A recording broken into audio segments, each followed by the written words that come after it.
All right, welcome to Doing Virtue. Catholic podcast, where virtue is what we do. Tonight, we have a special guest on. Mr. Daniel Duca is in the house. Danny, thanks for being here.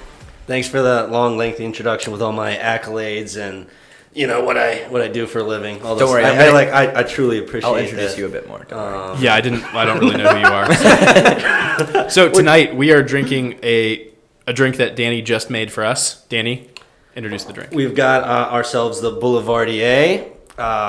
Its origins are in France from Harry's New York bar. Something like that. It's Harry's New York bar. Harry's in Paris. Razors, I think is what you're trying to say. No. Jeremy's. Oh, right, true. No, so yeah, it was made in New York in 1927. It was included in like Barflies and Cocktails, a book made by this Harry guy. Can't pronounce his last name. And then he got it from one of the people that came to the bar, and it was just his own personal mix. And apparently he was related to Vanderbilt in some way, like the nephew of one of the Vanderbilts. So yeah, he invented the drink, and what you got is you've got the original version is an ounce of Campari, an ounce of sweet vermouth, and then an ounce of any bourbon. Today we have, what did we get? The Four Roses? Yeah. Just the single barrel? Yeah, the single barrel, which I've never had before, but really like it. And then you garnish it, you build it in a separate glass. You stir it with ice, and then you strain it over generally a block of ice in another rocks glass, and then you express either the orange or the lemon. I prefer the orange. You express that, and then you drop it in. It's delicious. You've got this nice citrusy entrance, and then if you do the 2 to 1 to 1, like 2 bourbon, 1 Campari, 1 vermouth, you've got like a more balanced drink. They say kind of the bourbon helps combat how bitter, but also very sweet the Campari and the vermouth are together. But then the original version is much more Campari forward, I guess. That's what you taste the most. So if you're describing this drink to someone who's never had it, what's the closest cocktail? Is it the Negroni? Yeah, is that the closest? Yeah, it's straight a riff off of the Negroni. All you would do is replace the bourbon with gin, and you have a Negroni right there. So, is there a bourbon that you've used consistently enough that you're like, this is the best one that I've made because of the bourbon, or not really? No, honestly, this one is my favorite one so far. Right, let's go. Because kind of everything that I'm hearing, you want like 100 proof bourbon generally, because it's just more potent. I think it helps. Actually get the flavor. Yeah, the flavor of the bourbon through. Mm-hmm. And so I really like the one that we have here. But the Meehan Bartender's Manual, I was reading through that. He does 101 Wild Turkey Rye. That I haven't tried yet. I thought about it, but I actually want to just try this one instead. So that, I don't really have one yet, I'd say. It's cool. Wow. I will say I actually wasn't a huge fan of doing it with makers. Really? Okay. Because it wasn't strong enough? I don't know what it was. I just remember trying it. I was like, that's not the one I want to use. One thing I do really like about this is that more than most drinks, it's very citrus flavored without being sweet. Yeah. Which is odd, because usually if you have a drink like a gin and tonic or something, that it generally has kind of a really sweet bite to it. Mm-hmm. Or if you have an old fashioned, then you have simple syrup, so it's sweet. Yeah. But with this, it's odd because you get the citrus taste, but it's almost like a bitter citrus. Yeah, and which I like. The sweet part isn't the one that bites. The bitter part is the one that kind of leaches on, but then the sweetness kind of comes in and surrounds it. And it's red, so it looks cooler than every other drink, unless you're making something with chartreuse, and then they win. But by default. And you play the song. Shout out Michael Duca. So that's our drink for the night. While we're enjoying this, I'm going to read a quick paragraph about reading, because the topic for tonight is going to be about literature, reading, writing, all of those good things. So this excerpt is from a book called How to Read a Book, a classic guide to intelligent reading, which kind of sounds like Michael Knowles' like book for Democrats almost. Like it actually does have words in it, but it's a book on how to read, which kind of just seems, I don't know, counterintuitive. But so it's a book called How to Read by Mortimer Adler and Charles Van Doren. And so this is an excerpt from it. It's called How to Read a Book, The 4 Levels of Reading. There are 4 levels of reading. They are here called levels rather than kinds, because kinds, strictly speaking, are distinct from one another, whereas it is characteristic of levels that higher ones include lower ones. So it is with the levels of reading, which are cumulative. The first level is not lost in the second in the third in the fourth. In fact, the fourth and highest level of reading includes all of the others. The first level of reading we will call elementary reading. Other names might be rudimentary reading, basic reading, or initial reading. Any one of these terms serves to suggest that as one masters this level, one passes from non-literacy to at least beginning literacy. In mastering this level, one learns the rudiments of the art of reading, receives basic training in reading, and acquires initial reading skills. We prefer the name elementary reading, however, because this level of reading is ordinarily learned in elementary school.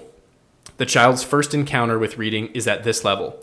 His problem then, and ours back when we began to read, is to recognize the individual words on the page. The child sees a collection of black marks on a white ground, or perhaps white marks on a black ground if he is reading from a blackboard. What the mark says is, "The cat sat on the hat." The first grader is not really concerned at this point with whether cats do sit on hats or with what is implied about cats, hats, or the world. He is merely concerned with language as it is employed by the writer. At this level of reading, the question of the reader is, what does the sentence say? That could be conceived as a complex and difficult question, of course. We mean it here, however, in its simplest sense. The attainment of skills of elementary reading occurred some time ago for almost all who read this book. Nevertheless, we continue to experience the problems of this level of reading no matter how capable we may be as readers. This happens, for example, whenever we come upon something we want to read that is written in a foreign language that we do not know very well. Then our first effort must be to identify the actual words. Only after recognizing them individually can we begin to try to understand them, or to struggle with perceiving what they mean. The second level of reading we will call inspectional reading. It is characterized by its special emphasis on time. When we read at this level, the student is allowed a set time to complete an assigned amount of reading. He might be allowed 15 minutes to read this book, for instance, or for another book twice as long. Hence, another way to describe this level of reading is to say that its aim is to get most out of the book within a given time, usually a relatively short amount of time, and always too short a time to get out of the book everything that can be gotten. Still, another name for this level can be called skim or pre-reading. However, we do not mean the kind of skimming that is characterized by casual or random browsing through a book. Inspectional reading is the art of skimming systematically. When reading at this level, your aim is to examine the surface of the book, to learn everything the surface alone can teach you. That is often a great deal. Whereas the question that is asked at the first level is, what does this sentence say? The question typically asked at the second level is, what is this book about? That is a surface question. Others of a similar nature are, what is the structure of the book? What is its parts? Etc. Upon completing an inspectional reading of a book, no matter how short the time you had to do it in, you should be able to answer the question, what kind of book is it? A novel, a history, a scientific treatise? We do want to stress that most people, even many quite good readers, are unaware of the value of inspectional reading. They start a book on page 1 and plow steadily through it without even reading the contents of the tables. They are thus faced with the task of achieving a superficial knowledge of the book at the same time that they are trying to understand it. That compounds the difficulty. The third level of reading we will call analytical reading. It is a much more complex and much more systematic activity than either of the two levels discussed so far. Depending on the difficulty of the text to read, it makes more or less heavy demands on the reader. Analytical reading is a thorough reading, complete reading, a good reading. The best reading you can do. If inspectional reading is the best and most complete that is possible given a limited time, then analytical reading is the best and most complete reading that is possible given unlimited time. The analytical reader must ask many organized questions about what he is reading. Analytical reading is always intensively active. On this level of reading, the reader grasps a book. The metaphor is apt and works at it until the book becomes his own. Francis Bacon once remarked that some books are to be tasted, others are to be swallowed, and some few to be chewed and digested. Reading a book analytically is chewing and digesting it. We also want to stress that analytical reading is hardly ever necessary if your goal in reading is simply information or entertainment. Analytical reading is preeminently for the sake of understanding. Conversely, bringing your mind with the aid of a book from a condition of understanding less to one of understanding more is almost impossible unless you at least have some skill in analytical reading. The fourth and highest level of reading we will call synoptical reading.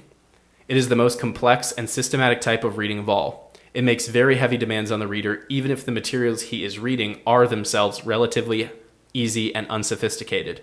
Another name for this level might be comparative reading. For when reading synoptically, the reader reads many books, not just one, and places them in relation to the other and to a subject about which they all revolve. But mere comparison of text is not enough. Synoptical reading involves more. With the help of the books read, the synoptical reader is able to reconstruct an analysis of the subject that may not be in any of the books. It is obvious, therefore, that synoptical reading is the most active and effortful kind of reading. Let it suffice for the moment to say that synoptical reading is not an easy art, and that the rules for it are not widely known. Nevertheless, synoptical reading is probably and arguably the most rewarding of all reading activities. The benefits are so great that it is well worth the trouble of learning how to do it. And that's an excerpt from How to Read a Book by Mortimer Adler and Charles Van Doren. Mark, it's your turn. Wait, we don't have a fun fact. That was kind of the fun fact. Oh, sweet. It was how to read so that when we talked about reading, you'd understand. I just thought it was interesting too. Yeah, so. I think we need to go back over the first part. That's what I'm working through right now. The elementary. Elementary. Elementary It's difficult. reading. You have to sound it out. Yeah. So as Anthony mentioned, our topic is purely based on literature, and specifically how literature can affect the way we live and how good literature specifically can influence true masculinity. And we brought along Daniel Duca for this to give him a bit more of an introduction. I think we all met Danny. I don't know if you had met Danny, but we had all met Danny in... This is the first time I've met him. Okay, Yeah, good. We don't know each other really. At Criste, we were all in the same class of 2022. Brian and I played soccer with Danny. My captains. Oh, well. It's true, but not because of skill at all. But. And you majored in philosophy. Yes. And you thesis under, was it Brown or Cutterback? Cutterback. And now you are currently, you're not teaching anymore. You're coaching for, is it Holy Family? Yep. Holy Family soccer. And you are trying to start up a bar company. Yep. Yeah, just getting that started. So that's fantastic. Yeah, what's the name of your bar company? Duca Bar Company. You can find me on the gram. Oh, nice. Yeah, and that's where Following. you could book a consultation there. And the link's right there. So The reason why we wanted Danny, or at least I wanted Danny to come on for this part is you have started, or you have been writing a book for the last 3 years? since Rome, yeah. Since Rome. And it's I don't want to speak for you, but it's like in its final hurdles, basically, Yes. like the editing process and Yeah, whatnot. yeah. So I think with that, if you want to give any more of a little bit of introduction about yourself, and then I'll start asking you questions about the book to get started. Yeah, I mean, for context, yeah, I've just known these guys for a good 4 years, and some I was with from the beginning, some kind of became closer with towards the tail end, some, like Brian, I just never got... No.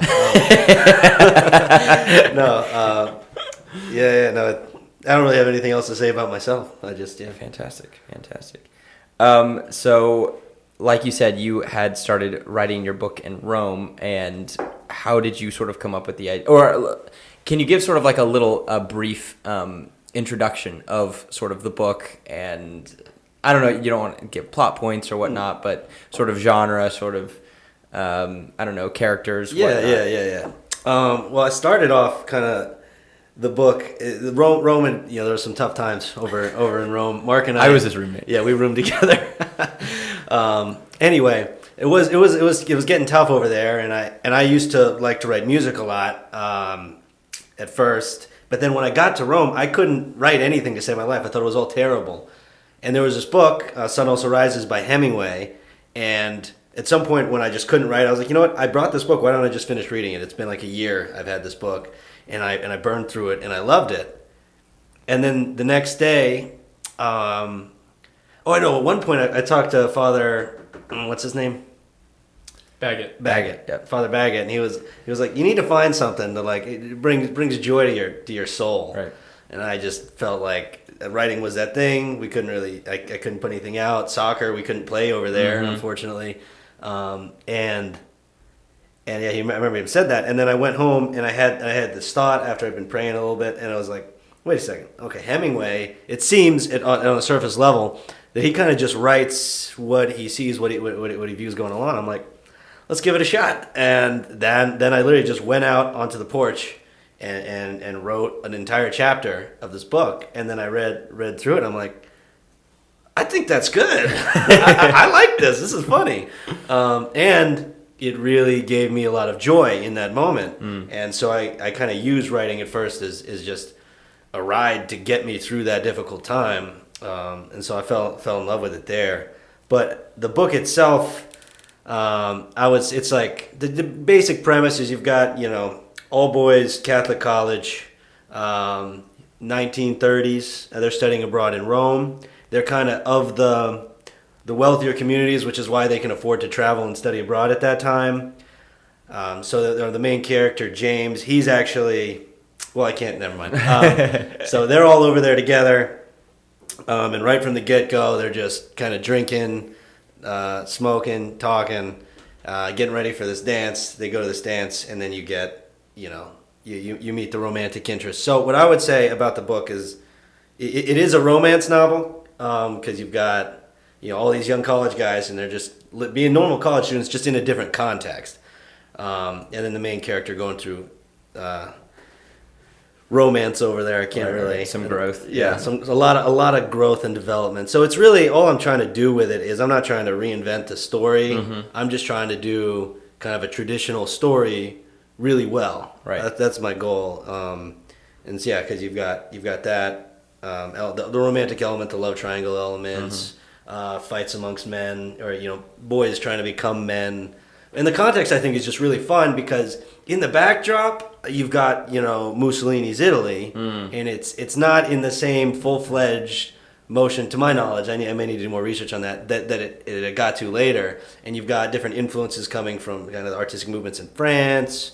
There's just a lot of change going on, and I don't really focus on it, but it's fun to have in the background, I think, for just a traditional romance kind of story and a coming-of-age story. And I think it's awesome that you were like in Rome as you were writing it, so you were able to sort of, I've been there, I've seen this, so I can sort of describe it, and people are going to understand what I'm saying about this. Yeah, and I hope that comes through, because there are some places that aren't real but could be, but like my favorite thing that I've written so far was a scene at the Spanish Steps. And the feelings that it gave me, I feel like I was really able to connect with it and be like, okay, I think I can paint this picture. Right. And that's the most fun when you're like, I know where everything is. I was there. I sat there, did that. So do you think that it was kind of sort of your struggles in Rome that really helped to bring about like this desire to start writing, or have you sort of always had it? I've had the writing thing for a while. Like from middle school, I remember we had this one like project where we had to write a short story, and I wrote it and I really enjoyed it. And then when I got to high school, I started doing creative writing classes, and so I was doing poetry and then some short stories. Well, I guess short stories are short form, but even shorter than short stories, just little slices of life, as good old Lindell Palmer used to say. And so I started with that, and then once I learned to play guitar, I started writing music. Not that like the music side was anything special, but some lyrics I thought were fun. And then kind of as it developed, I realized the way that I like to write is actually much more conducive to like a novel style than it is for a musical setting, because there's just so many things that I like to say that need more explaining. Like I can have a line and I'm like, oh, I think that's really clever, but it's not, because it makes no sense without a context. Have you found it difficult to do dialogue? I know that that's kind of a struggle for a lot of writers, and even me, as I work through how somebody would go about writing a novel or writing about just a very character-driven plot, I cannot fathom the amount of effort and sort of forethought that has to go through in writing a dialogue. I don't. Dialogue for me is actually one, like, it's not always, like, there's a lot that needs a lot of polishing, a lot of work with my dialogue, but I find that to be really, really fun. Because at least the dynamic of the characters in this book and in the other one I'm writing and developing, it just can be very quick. So you can kind of have all these little slides and clever little remarks that go back and forth. So I find that kind of dialogue really, really fun. Or like a romantic, like a flirtation dialogue, I think is, I really enjoy doing that. Sometimes where I struggle with dialogue is conflict, because it's like, do I believe it? Do I believe that he's actually yelling? Right. How do I escalate? So when it comes to just being silly, and I think the fun kind of back and forth, like just college guys speaking like they know what they're talking about when they don't, and different things like that, I find really fun. It kind of flows. But when it comes to like writing a paragraph of dialogue, I like have to check myself. It's like, okay, do I know anybody who just sits down and dialogues like that? Would this be a realistic word that they used? So when it comes to like conflict, I think is where I struggle with dialogue. That leads into something I was just thinking about when you were saying that since this book is not set in modern day, I think that's something that a lot of writers will do is they'll set the book that they're writing in modern day, because then they can refer to cell phones and they can refer to the election and whatever. And in some ways that I think makes it more relatable, but if you don't do it well, it sounds lazy. So is that have you kind of encountered that as a problem where because you're writing about politics and things, not that it plays a huge role in the story, but they're going to reference the culture and what's going on? Yeah. Have you had to either do extra research or kind of realize like, oh, that he couldn't go get an Uber because that didn't exist? Like, have you come across kind of just practical, like, oh, I was going to say that, but that's not realistic. So now I have to figure out what someone in this time period would have done. No, that's actually a huge issue, because I wrote a big part of the story revolving around trains. Like, we traveled in those trains, like, I don't know which ones existed, because I have scoured everything. I'm going to go to the Library of Congress because I can't find out just the train maps of Italy at that time. That's all I need, and then I can work with it. So I just I had to actually go through and find everything and shift pretty much all of it to taxis. Right. But another fun little point is I wrote, like when we first got to Italy, I took a trip to Gaeta with two of the other guys. And one thing that was funny there is every morning there was just a American naval ship, and they just blare the national anthem. Right. And I thought that was really funny. So when I first started writing it, I put that into the story. And then I thought about it when I was editing with Lucia Gennaro. She's my editor, or Lucia Rego. And she was like, were they there then? This is the 30s, man. And I'm like, oh, yeah, we wouldn't have been allowed in there. And then I looked it up. And I'm like, yeah, we didn't get there till like the 50s or something. So I have to like rework that whole section. Right. So there's little things all over the place where I'm like, okay, did they say that? Did this exist? But I also, because the way that I didn't want to be very critical at all when I started writing, I just wanted to do whatever. I just let myself use random references like moon landings and different things like that. And then I realized I really liked using them, and I do it a lot. So then I just put him back. I put the narrator into a different era. I just put the narrator writing from the 70s, and then opened up the world of like, okay, so he's recording the story, so he can use all this modern stuff. Yeah. But Interesting. I like that. Yeah, because it's told from the story of the main character, third person, with like a He's frame, like older or frame something. story. Yeah, he's in the 70s. So is he That's neat. reliving a tale? Yeah. Okay, so was he there? Yeah, no. What's going on really? Actually, one of my writer friends, Kyle Dargis, he pointed this out to me. He was like, well, technically, he couldn't be writing this for his granddaughter because he would have had to have a child then in order for this to be true. And so I actually have to change the era in which he writes it, because if you do the numbers, it just does not work. Interesting. So yeah, he's writing from the 1970s right now. For his granddaughter, who has just gone through his office and found this old letter, right? And it's not an opened letter. And he's like, oh, well, you're not allowed to look at that one. And she's like, oh, well, what about, I want to have all these things. I want to check out, learn more about you and all these things. He's like, you can go play with all those other things and check all these other things out. She's like 16. He's like, I'm going to write down this story. It kind of makes him remember everything, because the main character is, a novelist, just for funsies. We'll throw that in there. Nice. And a successful one so I can manifest. Yeah, and so he's writing it for his granddaughter, which may need to change. I don't know yet, because I'm like, okay, would anybody actually write this for their granddaughter? Would that make sense to include that detail? So that might change, might not. Sure. I'll let my editor kind of guide me there. Do you find that it's simpler to just come up with an idea and just write pages and pages of stuff and then go back through and be like, okay, that's not realistic, this, and then change it? Or as you're writing it, try to make it plausible so that there's less editing? It's much easier for me to kind of bull rush through it and then go back and polish. I think I'm much better at that. I don't think I'm very good at like the planning part, and that needs to improve. I'm trying to read up and do more so I can kind of plan out a story more. But right now it's like I'm just going to write in a direction that I feel, discuss it with friends, talk about different characters, and then pull it out, write it, and then go back over and say, okay, does this piece mix with that? And sometimes it causes scrapping the whole thing. Sometimes it's just changing a few words in a previous chapter. Right. I think also that almost makes me think of the way I would write papers in school, because like I can think so much about one thing and then get caught up in my introduction and be there for like the whole time I'm sitting down for 3 hours, and like I haven't figured anything out. So that I can just kind of see almost the way your brain would work, just like, okay, I'm going to put stuff on there and then just figure it out after. I feel like, yeah.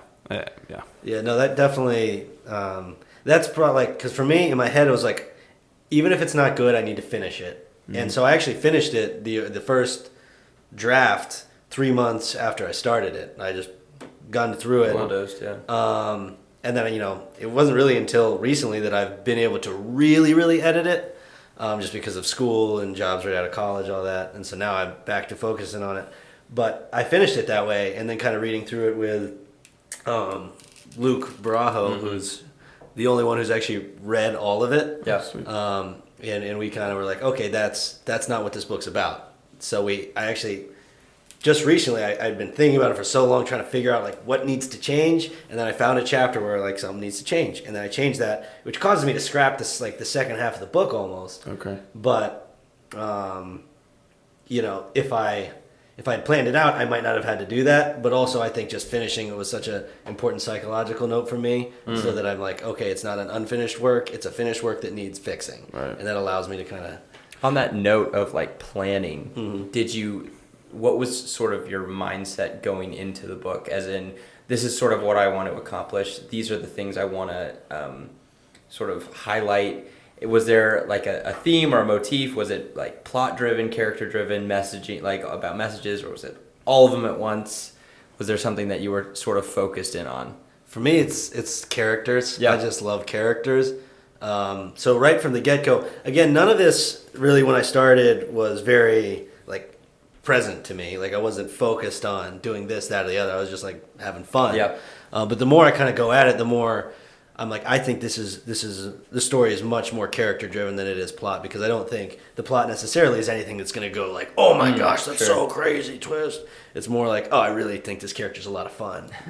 And I think the way that the characters are introduced and set up, like I think that you can know them. You're like, okay, I know who that guy is, but they're also a little bit exaggerated, like, a little bit farcical, where it's like, yeah, that I can believe that a college student would be weird like that. Is it exaggerated so that the reader realizes it's exaggerated? So, for instance, if it says, if you're talking about one of the characters and you're like, and they had their 17th drink, is that something that you kind of want the characters to think that the narrator is kind of like reliving his glory days and exaggerating? Or is that something that you're trying to exaggerate, as in the characters, like, you should take everything the characters do with a grain of salt in general? Like, you don't say that up front, but you kind of just keep dropping hints of like, that doesn't sound realistic, because it's kind of how guys would retell their glory days, Like, is there an element of that where you kind of have some, the fish was this big type moments? Yeah. Okay. No, I see what you mean. I'm not sure, because when I mean exaggerate, I mean, it's like, okay, he could do that, but would he necessarily? And I think that the goal is to make you believe that character would.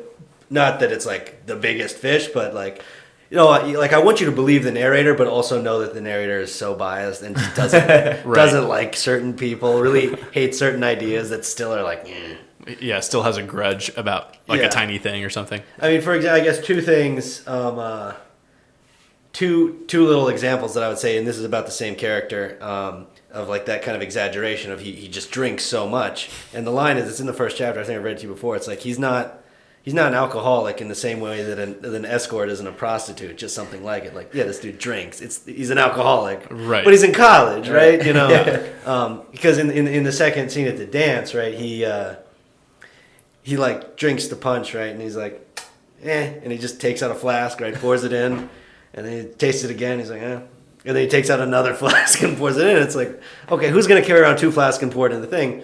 Well, this guy, you've kind of already introduced him as this just silly, I drink, whatever, and I'm going to make the party fun. So that kind of exaggeration, I guess, that's what I'd say. Other questions? I mean, I guess we're done. There it is. No, just kidding. So I'm curious if Go for do you have a question? I did. Okay, go for it. You mentioned Hemingway, and I remember you carrying that book everywhere around Rome. Yeah. Did you read it multiple times? Because I felt like you did. I felt like you were. He was just at the level 1 reading. He's still there. Like rereading chapters and whatnot. Like, I don't think I've ever reread a book. really? And that's a problem. I need to. I just struggle with it. And I've reread, I think I reread Frankenstein. Have you reread the Bible? Never. I haven't read through it once. I've read through several He's books. Catholic. What are you talking Yeah, about? come on now. Yeah, the Bible. I read through Luke a lot, but I need to go through a lot more. Did you have any sort of books that, other than like Hemingway, that influenced your sort of writing style in terms of how you were focusing your book, or I don't know, because it's all character based. Yeah. But I don't know, a lot of books are character based. Did you have any books that were sort of in mind while you were writing? Yeah, there was kind of three main ones. Sun Also Rises, which I did like revisit and check certain details. Like, okay, how did he do this? How did he do that? I carried it around a lot at first, for that purpose, just to like, look, okay, did he do that? Did he do that? Is that what we want? And then also so it looked cool. But no, there's that book. Evil and Was. Brideshead Revisited is huge. I mean, I steal straight from him. Like just the way that he kind of has that dynamic with the two main characters. I use that as a huge inspiration. Like I don't steal his lines. I look to that and I'm like, that's kind of what I want you to feel. It's something like that. I want to move, and I'm not saying it will. This, I hope this is the worst book I ever write. Was Christendom the first time you read that? Yeah. I actually, my brothers, I had known it from my brothers because they always loved it, and then I finally got to read it.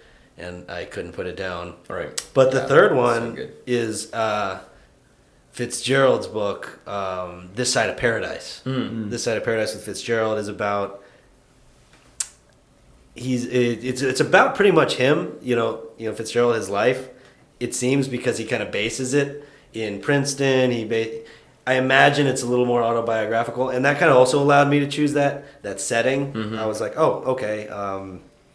He just goes straight into college, so I kind of thought of that. But it's just his life through Princeton, and it's a really fun, silly book. His writing style is very difficult to get into with that one. It's very experimental. Okay. At one point he switches to playwright format and then switches back. Very strange thing. And he also has one little whimsical element. And I was like, why did you?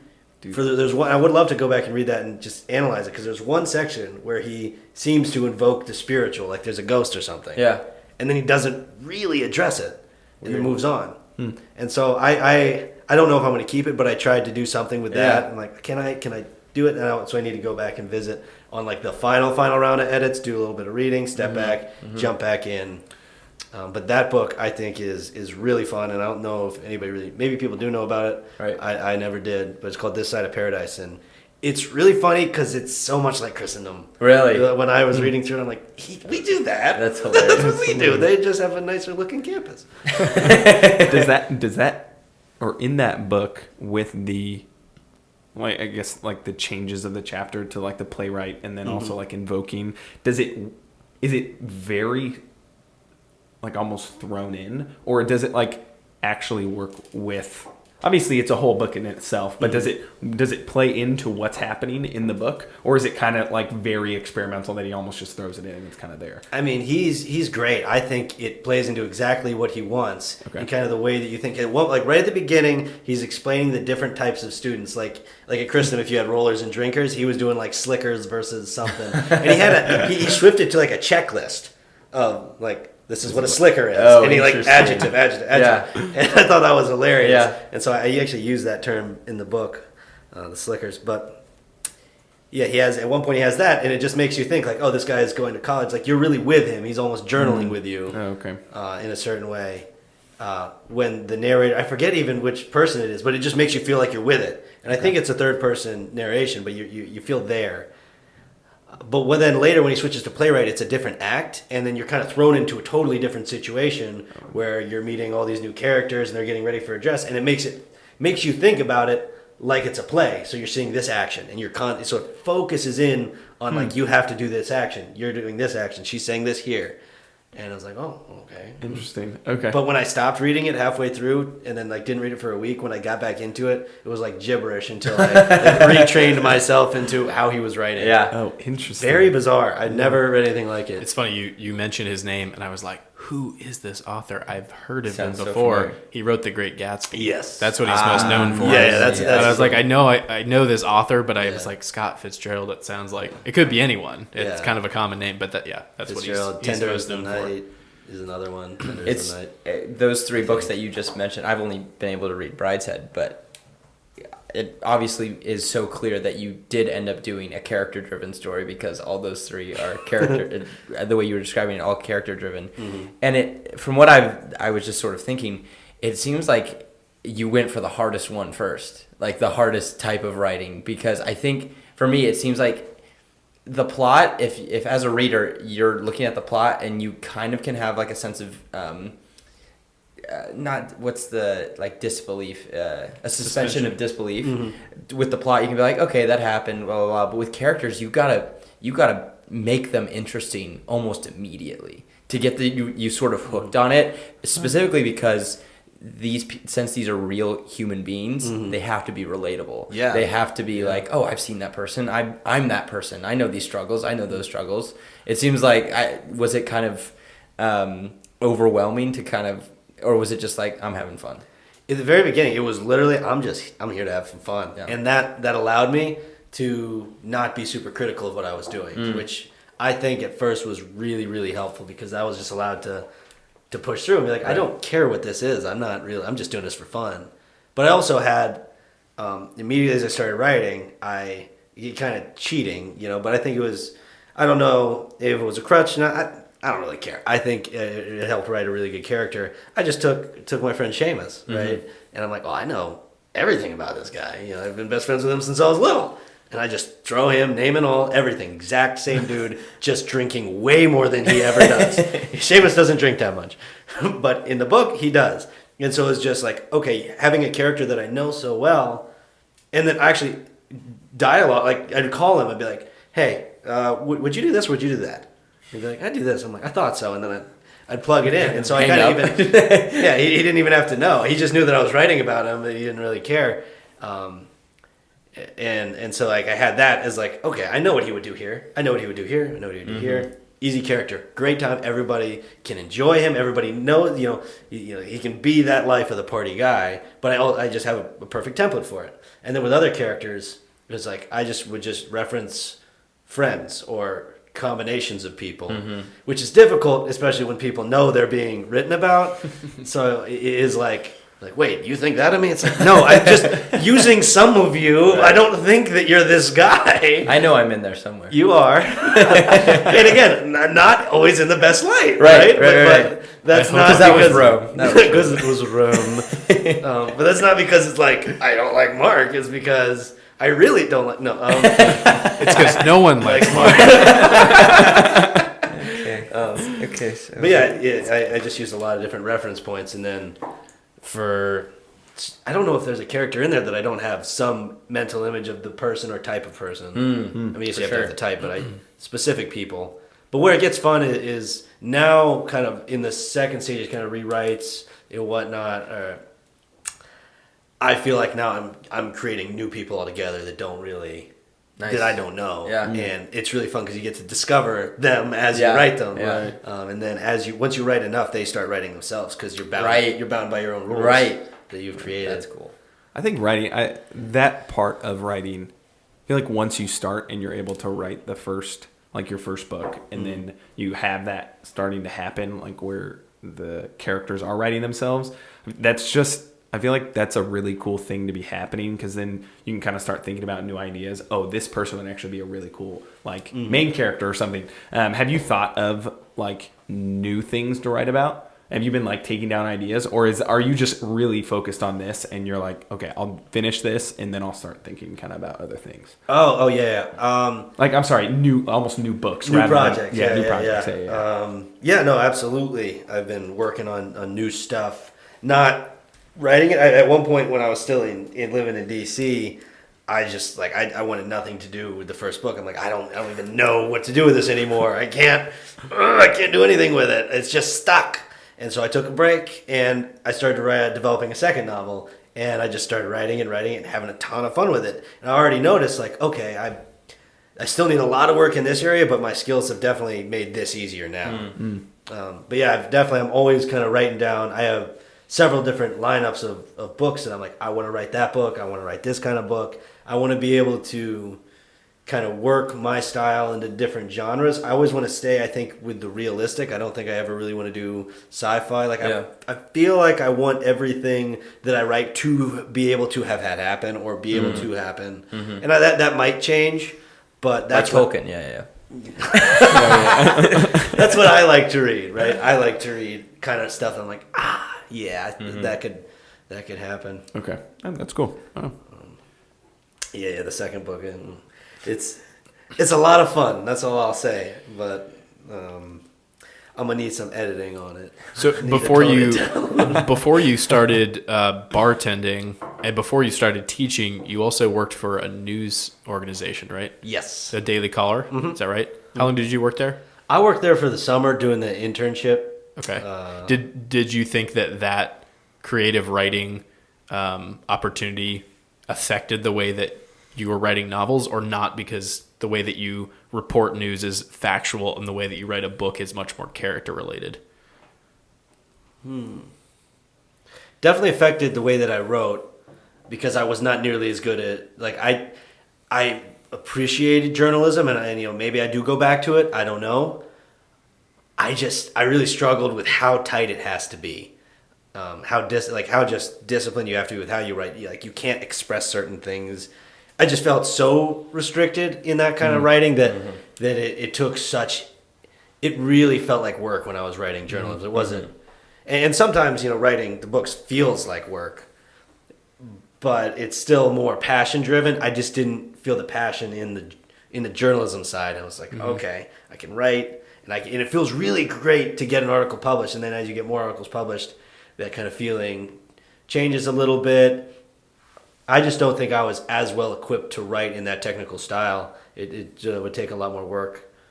But it affected the way that I did my second book, because it also gave me the tools to be able to write tighter, right? It gave me more control of my grammar. Yeah. It gave me more control of sentence structure, and that sentence doesn't work because of this, but if I change this, it will work.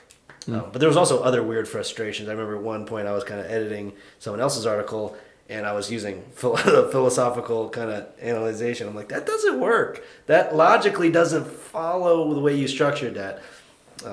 He wasn't very pleased with me since I was an intern, and I tried to point that out, and he said, it was fine. How did you get into that? Just for the summer, it was an internship, but did you have a connection there, or did you just blindly apply? Yeah, Mary Margaret Olahan, the greatest journalist out there. She's with the Daily... No. What's the one with the Heritage Foundation? It's not the Daily Caller? No, it's not the Caller. It's the Daily something. Yeah. I'll think of it. I I'll look it up. Daily Wire. And But Daily Mary Margaret Olahan... Just heard about the Daily Caller. I would have been nowhere in anything if it wasn't for her. She's at the Daily Signal. Daily Signal, there we go. She was at the Daily Wire, though. Yeah, briefly. and the Caller before that. Okay. So she's just highly coveted journalist, and so she's once I connected with her because we, grew up together, and she's a few years older than me, but she is like talked about. So I would go somewhere and they would treat me kind of normal, and if they asked me a question, I'm like, yeah, but I know Mary Margaret Olahan. They're like, oh my gosh, how do you know her? Wow, you must be really cool. I'm like, well, I mean, I am, but no, she's. Can you give me some whiskey? Just I'll take a coffee too. Yeah. But she connected me and she taught me different things. I remember one day I was really struggling. I just went over and met her and worked with her, and she just kind of turned what would have been like a 5-hour project into a 5-minute project. And I was like, I don't know how to find this information. She's like, well, just email this person. Here's their email, and then do this and do this. And I'm like, well, now my article's cool, way better. Also, what was it when Roe v. Wade got overturned? We were both on the scene, and it was really, really funny because there's two pieces of footage. One that I got like from like just a foot away from Alexandria Ocasio-Cortez, right, of her when she was giving her rally cry. Yeah. And I was able to push through and get close. I'm still a little frustrated that my footage wasn't the main footage because it was the closest, and I saw all the other footage of it. Oh well, Dang, I have not seen this. Yeah, what the heck? That's cool. Yeah, but you saw whatever that guy. Oh man, he does not the YAF stuff. I forget his name. He's a big guy in the conservative world. They had their own footage, but I pushed in and got really close to her. Turning Point? Yeah, that. Oh, Charlie Kirk. Yeah, they used different footage, and I'm like, why didn't you use mine? But yeah, I got that close up footage in, and then pushed her out, and then she got trailed by Mary Margaret on the backside. Yeah. So Mary Margaret got her on the back. I got her in the front. It was Nice. It was really good. Dang, that's cool. So we were able to unintentionally work together there, but yeah, she guided me through everything. I would have been nowhere without her. What was the reason why you didn't end up like sticking with that? My heart wasn't in it. It didn't let me write the other stuff, my book, because I'd just be writing all day or doing research or doing studying, on different articles. And then when you get off work, which you don't really ever, Right. in journalism, then it's like, well, do I want to sit down and write my book now? Do more writing and use that kind of... Yeah. So I realized it kind of took away from being able to write the book, but also I my heart wasn't there for it, that form of writing, kind of that line of work. So that was kind of the basic decisions. Like I enjoyed it, I appreciated it, I loved my experience. But yeah, just I didn't have the passion enough to work through to want to get to the level of greatness there. And that line of work meaning like you were pretty much a reporter. Yeah, okay. Journalism, media. Okay. So I worked with, from holding the mic as the intern for interviews, covering, getting footage, taking interviews myself, going into people, and then the basic form of writing, just writing articles and articles. Understood. Yeah. That's cool. Right on. So then you ended up teaching. Yeah. For Holy Family. Was that that was part-time? Did you start in the fall or was it in the spring? I started in the fall, in like the middle of November, after I got the coaching job, which I got through Mary Margaret Olahan. Really? That's hilarious. Yeah, because she got me that job as a coach, and then they got me, then I became the teacher. And I did that for a year, and then now I decided to do the bar stuff and kind of focus on that, but still coach. Right. Because again, I love the teaching, but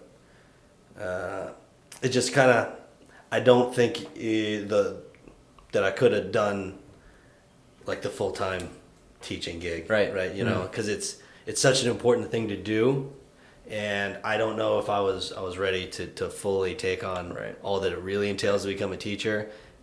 So I decided, I spent a lot of time in prayer and just talking to people I trust.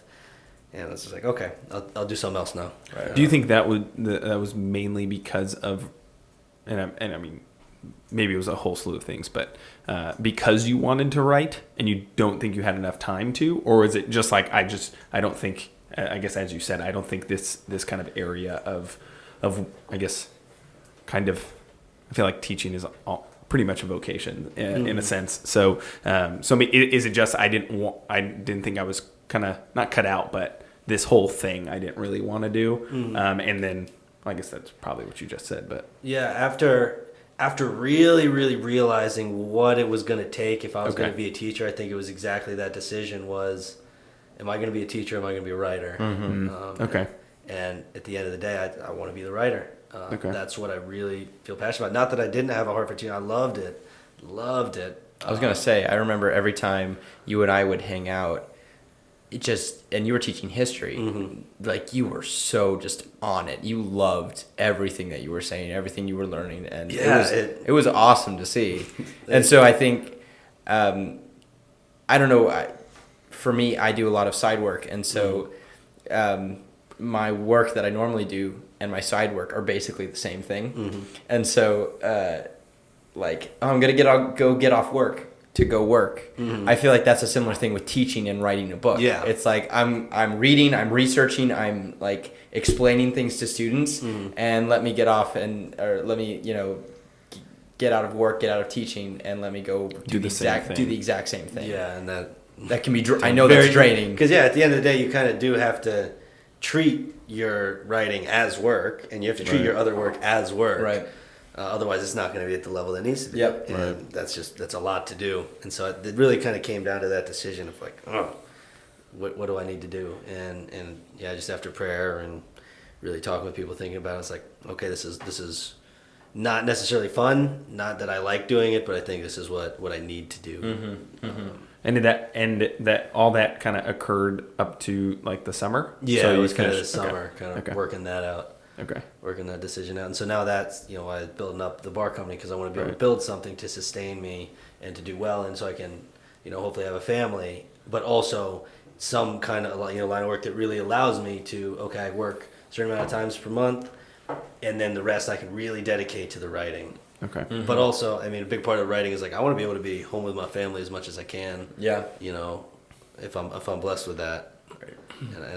So I think writing really would allow me to do that.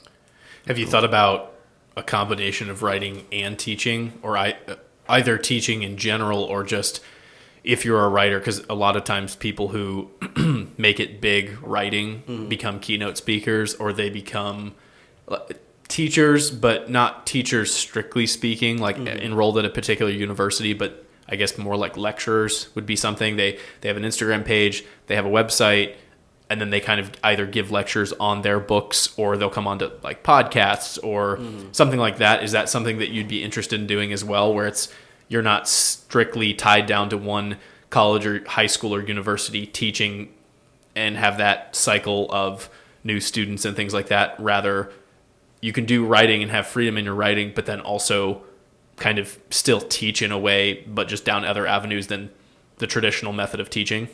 Yeah, absolutely. That's definitely something that I think would be much later on. Obviously, have to be much like once you reach that level of success. I would absolutely love to do that kind of thing, like go on speeches and hopefully be smart enough to be able to go and give talks and to have little seminars in different places. But I don't think, maybe at some point in my life returning to like little, smaller forms of teaching or being part-time.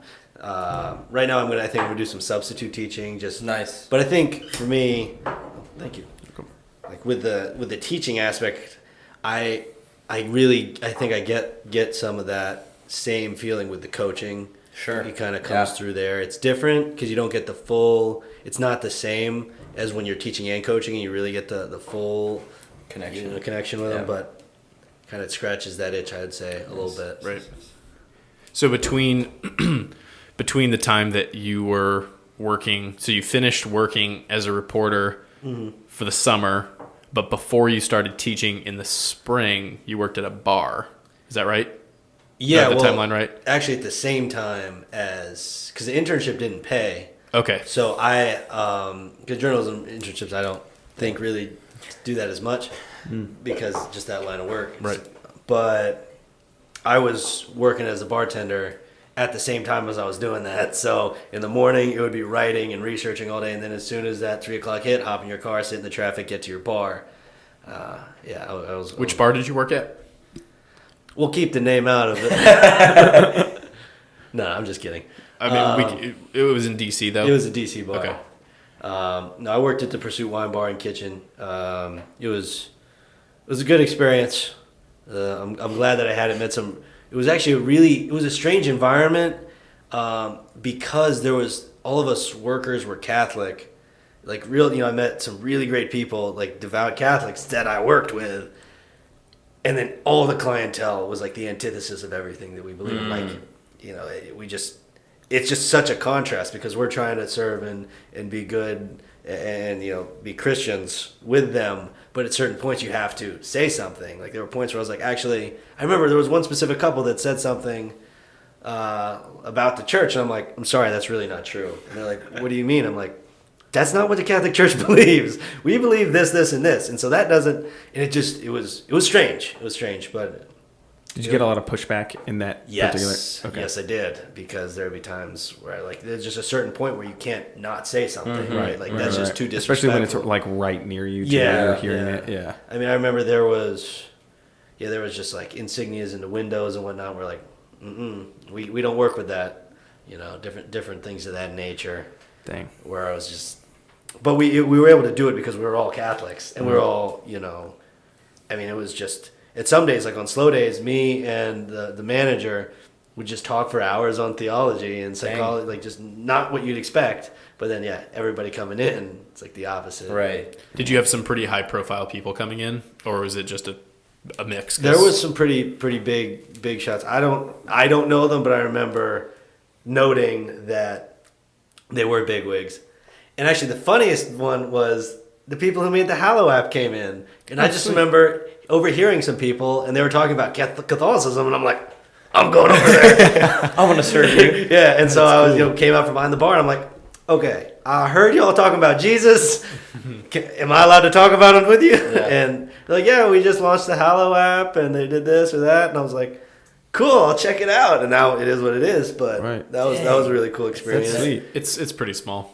Yeah. I mean, Jordan Peterson reads ads for it, but it's Scott like, Hahn. big deal. Actually, my brother does work with them now. Really? Yeah, Joe does some work with them. Like film editing or stuff with their podcast, different editing and whatnot. It's kind of funny, just like the full circle. Wow, that's sweet.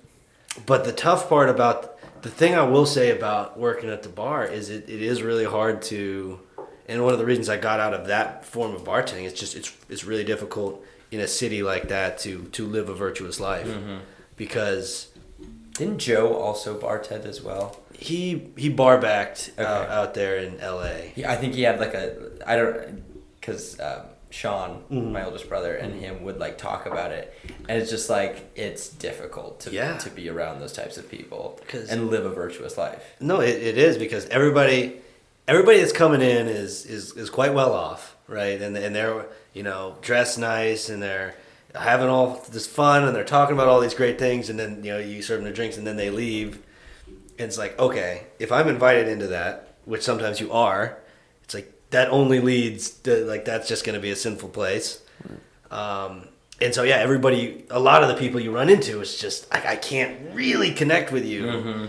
And you've got a manager breathing down your neck who doesn't want you to talk about religion or doesn't want you to talk about things that really matter. I personally think it's kind of silly, like, never talk about religion and politics. It's like, isn't that all there is to talk about? Or not all there is, but... Isn't that somebody else's quote? I think maybe Heller Belloc says something about that. I think that's where I got people say that there's many topics to talk about, but at the end of the day, it comes down to religion and politics or something along those lines, which I think is true. Yeah. Can I ask you, like you said, you had to get out of there basically to live a virtuous life. At what's the line where you're like, I need to evangelize, but then I also kind of need to be like, I'm hurting myself. Yes. Like my soul is in trouble. It's so difficult. It's like, go preach the gospel, go do that. But at the same time, you also have to be free from other like temptations and sins. Like, I don't know, what does that line look like to you? For me, it was just this moment of like, oh, I'm not that strong. I can't bear this myself. Because, what does the devil like to do? He likes to isolate you. Right. That's what he wants to do. And when you I was just a young guy in a huge city that's got, the worst things you could want to do. And, my friend who I was living with, he was in college. And so I don't get to see him because he's always studying. And then everybody else that I know is kind of outside of the city. Right. And so I'm in this city essentially alone in a lot of ways where I'm like, other than a phone call, I don't really know where to go. And because I'm working all day and have to work at night, I don't have time to see anybody. And when I do have time to see people, I'm so tired, I just want to sleep and watch the game or just relax.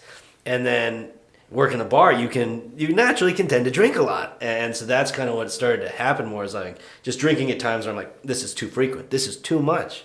This is not okay. But I remember one specific night, I went out after work, and there's one bar that was open, and it's like an industry bar where all the people that are bartenders go. And I just worked, and I walk down the street, and I go in, and I sit down for a drink, and I just observe everybody in there. And I have my drink there. Their special is like $6 for like a Jameson and a beer. And like, this is not human. This is not conducive to anything good. And I was just sitting there, and I had a drink, and I just watched people. And they're just talking about drugs. They're talking about, their sexual exploits. They're talking about, and they're all like in their 30s and 40s, and like, dang. You really look at it, and then you take a look at yourself, because you get judgy. Yeah. And then I sit there, I'm like, I'm at the same bar. I'm doing the same thing they are, just sitting here. And I was like, I cannot be that. I owe it to everybody in my life to not be that kind of person. And then that's when I realized,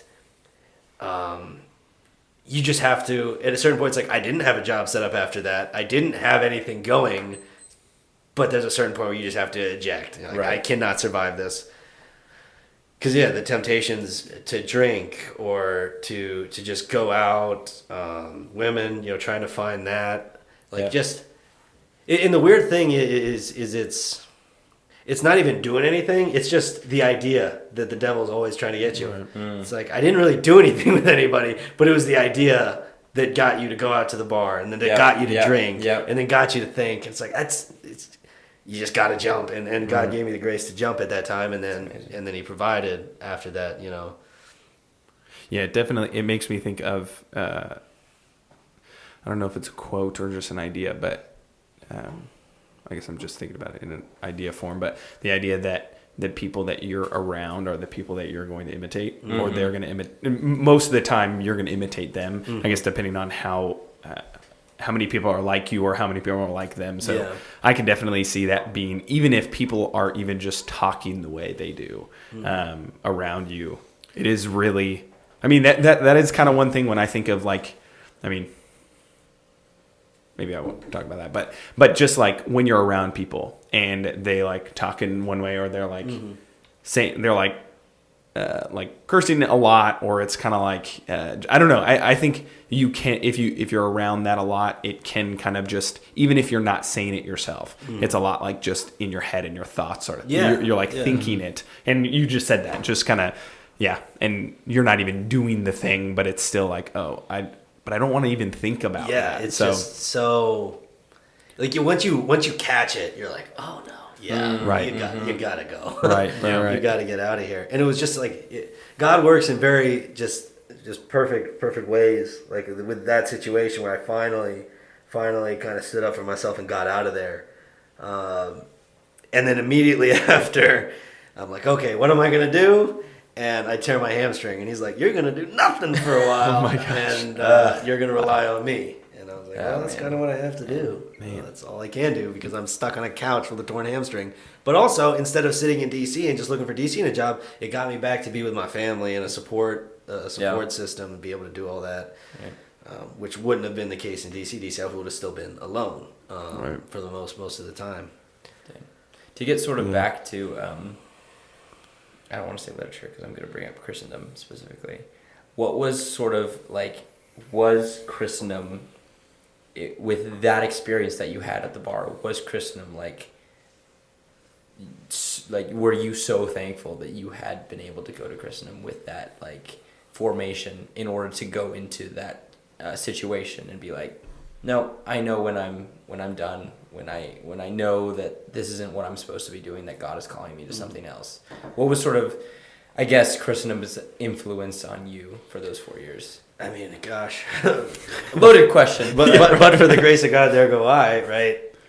I remember thinking, I'm not good, anybody strong or great by any stretch of the imagination, but I've been blessed with the education, right? So I can recognize, what's good and what's bad. And if I can recognize it and still have to go through all that, you feel for the people who don't even have any idea, right? Like they're like that misery. And misery is a strong word. That struggle, that pain that I felt in that environment.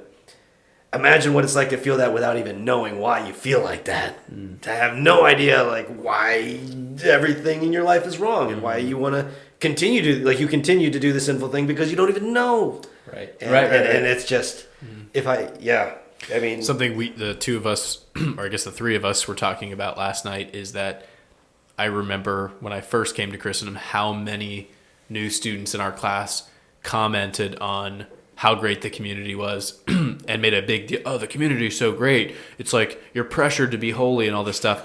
And from like being from 10 minutes, I live 10 minutes from Christendom. I was always like, what are you talking about? This is just human life. And then during my time at Christendom, going to Honduras for a mission trip or going to Rome and going to different places that wasn't the Catholic community, all of a sudden you realize, wow, no wonder these people are suffering. Like they have no idea what it means to have friends who have the same morals as you, or to have like really basic stuff, like just to trust another person in the sense that like, I'll give them my car keys and I know they'll bring it back. To me, it's like I can leave my car unlocked and give my keys to whoever and I don't have to worry about it. But you go out there in the real world, which sounds cliche to say, but you go outside of a community of trust, that's not a thing. not at all. Of course someone's going to take advantage of you. Of course someone's going to steal from you or kill you. Like that's real. Right. And I think that so when people come from that background with one or two close friends or no friends, and then they come to Christendom where they have 400 or 500 people who they can strike up a conversation with, have 85% of things in common other than just hobbies, but everything else is in common and agreed on 100%. It's such a breath of fresh air. So being a part of that and then leaving sometimes is like this huge shock, because you get so used to just being able to talk to people and hang out with people, and you never have to question their motives or their beliefs. And then you get out in the world and people are openly talking about drug usage and, like you were saying, sexual exploits and all of these different things, and you're like, oh my gosh, no wonder the world is such a depressing and isolating place for so many people, because they have no one to go to. And then they turn to the internet, and there's so many there are benefits, but if you don't use it correctly, then there's all of these pitfalls with pornography and these fake relationships online and just like endless, scrolling and all of these different things that just lead to more isolation and less human awareness, and you don't want contact with anyone. And it's just this horribly lonesome and isolating feeling. So no wonder there's so many people that are depressed. Like it kind of doesn't surprise me anymore when you hear these statistics of how many people are depressed and lonely, and it makes you wonder how anyone in the world that doesn't know the truth is even living a good life, when it's so hard for people who have all of the good things and it's still a struggle, Yeah, and a lot of the people that you encounter in DC are guys that wish, I'm sure, would thrive at Christendom. They would have loved it. Because I'm basing this off of, I'd go in and I'd sit and I'd have a conversation with them, and they would light up when you would just say something that we take for granted, like, yeah, isn't God great? And they'd be like, wait, you like God? I think God's great. Yeah, he's kind of the reason for everything. Yeah. And they're like, oh, I don't ever get to talk about this. I'm like, we come, I think, almost with like this boisterous kind of like, this is obvious. This is what we do. This is what is true. Right. And when you kind of get, you can bring some of that energy, and then people are like, what? and which people are starving for it, right. but they're not willing to do it themselves. And that's what's sad. Yeah. It's because you'll see them open up with you about it. Right. And then as soon as they have to do it by themselves, it breaks your heart. Well, the problem is to pursue anything that's worth pursuing, Yeah. it's hard. Right. Because that's why they call it the arduous good. So you show them, no, that there is a life where you can be married to one person and have kids that trust you, and you can follow the commandments, and you can have good friends. But that means saying no to all of these carnal passions and desires and things, and it means mortifying yourself and carrying your cross. Yeah. And you start saying that, and all of a sudden people are like, oh, I'm out. Like, Yeah. that's too hard. Yeah. Yeah. Which is sad, because you're like, well, no, life is hard either way. Right. So really, you should take almost the easy way, where you have friends and people around you when times get really hard, rather than pursue what you think it's this apparent good, and then when push comes to shove, you have no one. Yeah, and I think a lot of that. Did you have something? No, No, go for it. I think a lot of that comes from they've just never had an experience like we've been blessed with. Like we see other people pursuing that good. Because I mean, there's times where I was down in the dumps, and I was lucky to be around you guys and people like you guys. Where I'm like, I have to compare myself to this because they're pursuing, I'm not. I need to change my ways and get in line, because if there's an issue here, that's probably going to be on me, because I know they're doing the right thing here. But a lot of these people don't have that example. Not you, Mark. Not you. Comparative happiness. At least Mark is still having a hard time.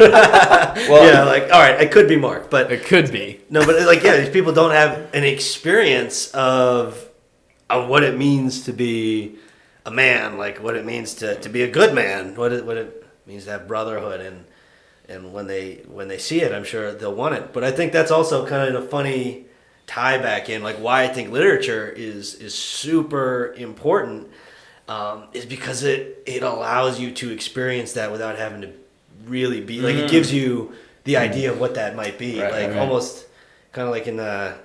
It's like a phenomenological way. Like you experience that through the book. So you might not know what it means to have good friends, but you can read a great book and be like, I need friends like that, because that's what goodness is. And it allows you to live that life without having lived that life. Right. Learn those lessons without having to do them.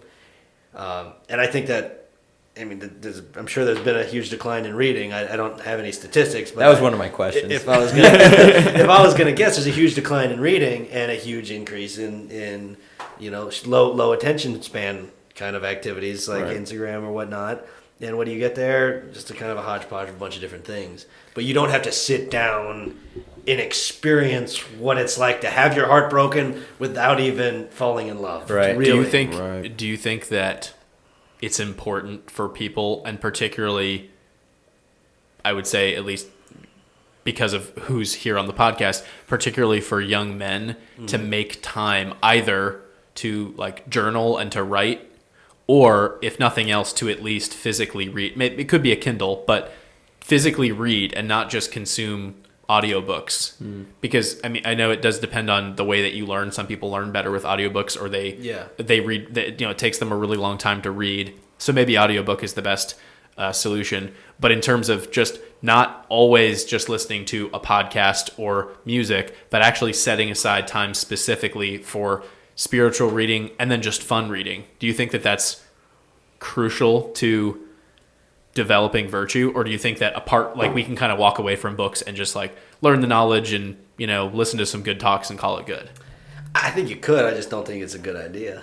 I don't think it's the best way. I was listening to I think Michael Knowles, his podcast with the Exorcist, and because why do Catholics have all these devotionals? It's like, well, why wouldn't you load up with all the tools? If you've got all these tools available, Right. And I think books are super crucial in letting you, to experience for leisure purposes, and then also for instructional purposes, but also just understanding. And there's just like a million, like understanding your culture, where you come from, where this person comes from, where these ideas were sprouted, what these ideas look like played out in this situation. I mean, just there's so many facets where I think literature steps in and says, I'm your guy. And it's just, it makes you step back, makes you relax, it makes you, and not to say it's like escapism, but in a certain way, the escape is part of it, right? You escape not from, but to, right? You're kind of running to a new place. You can look at it, observe it, and then leave and come back. But I think it's super important in that facet. When it comes to audiobooks, maybe I don't do audiobooks while I get so distracted with them. But I still think just the sitting down and reading is a really important human activity. Yeah. Right. I mean, for me, it's like if it seems more active. It's like if I Sure. It's like active leisure. Yeah, it sounds oxymoron, but Well, like kind of. But if you think about, I'm gonna go rest and watch a TV show. A lot of times, it's probably a show you've seen a bunch of times because it's comforting, and then you're on your phone anyway, and then you start texting, and then you start looking at work stuff, and then you start scrolling.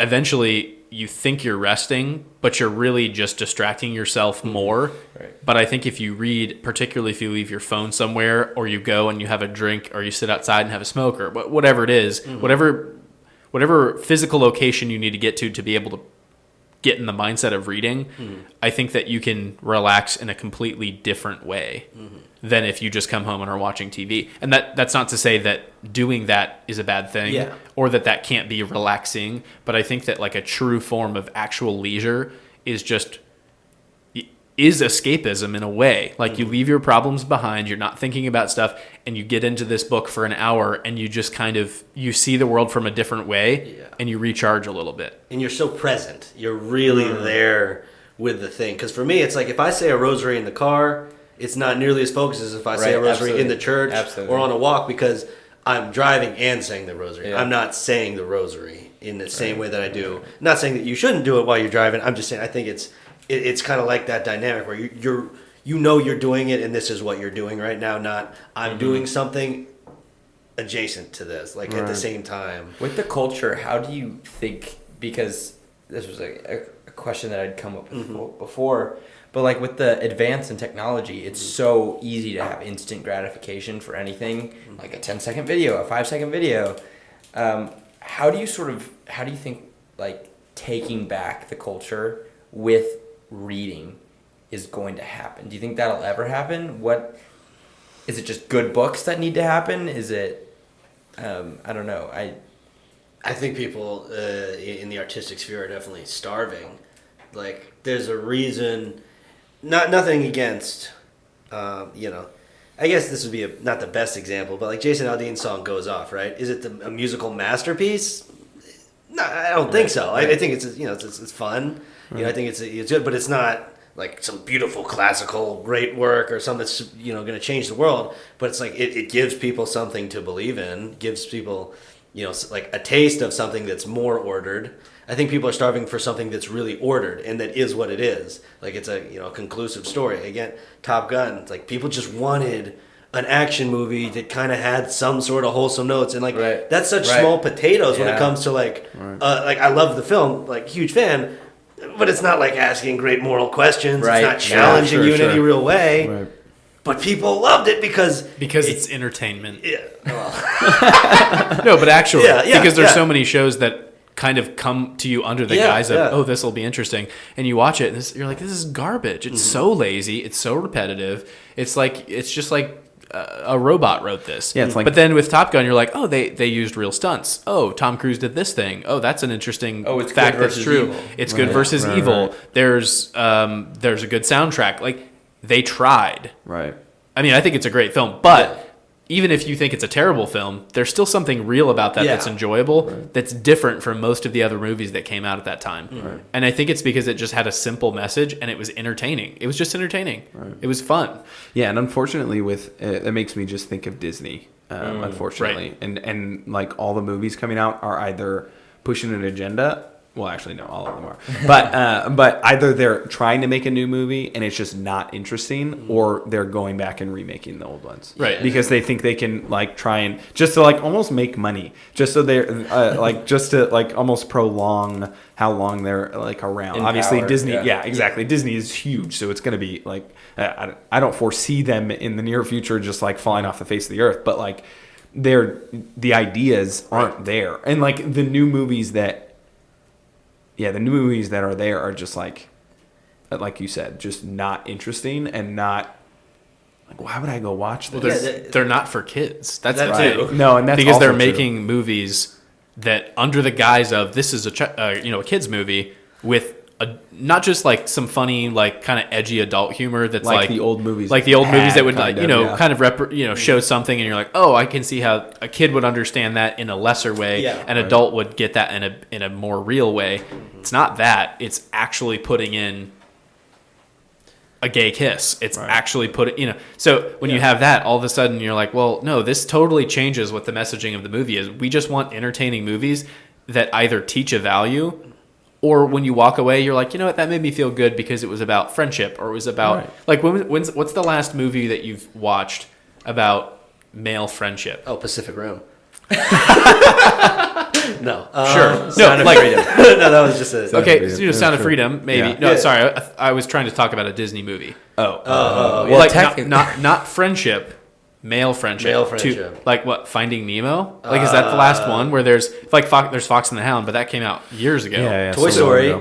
Maybe Toy Toy Story, Story. yeah, Monsters Inc. Like, it's like Pixar, maybe. Right. Until, Right, yeah, But no, it's- but even then, But it's like, it's concerning that you have to think about it, and you're like, Right. is that male friendship? Did they actually show that as two guys being friends Yeah, Right. without it being weird? There's no Right. romantic thing. Avengers Endgame. Endgame? There No, it is. probably not. well, no, that almost makes me think of, and you brought in, you mentioned Pixar, but Pixar came out with that, and obviously, and I'm not saying this with the whole movie because it was kind of fun, but also I don't know, it was just kind of interesting. But what is it called? It's a mermaid movie, but it's in Italy.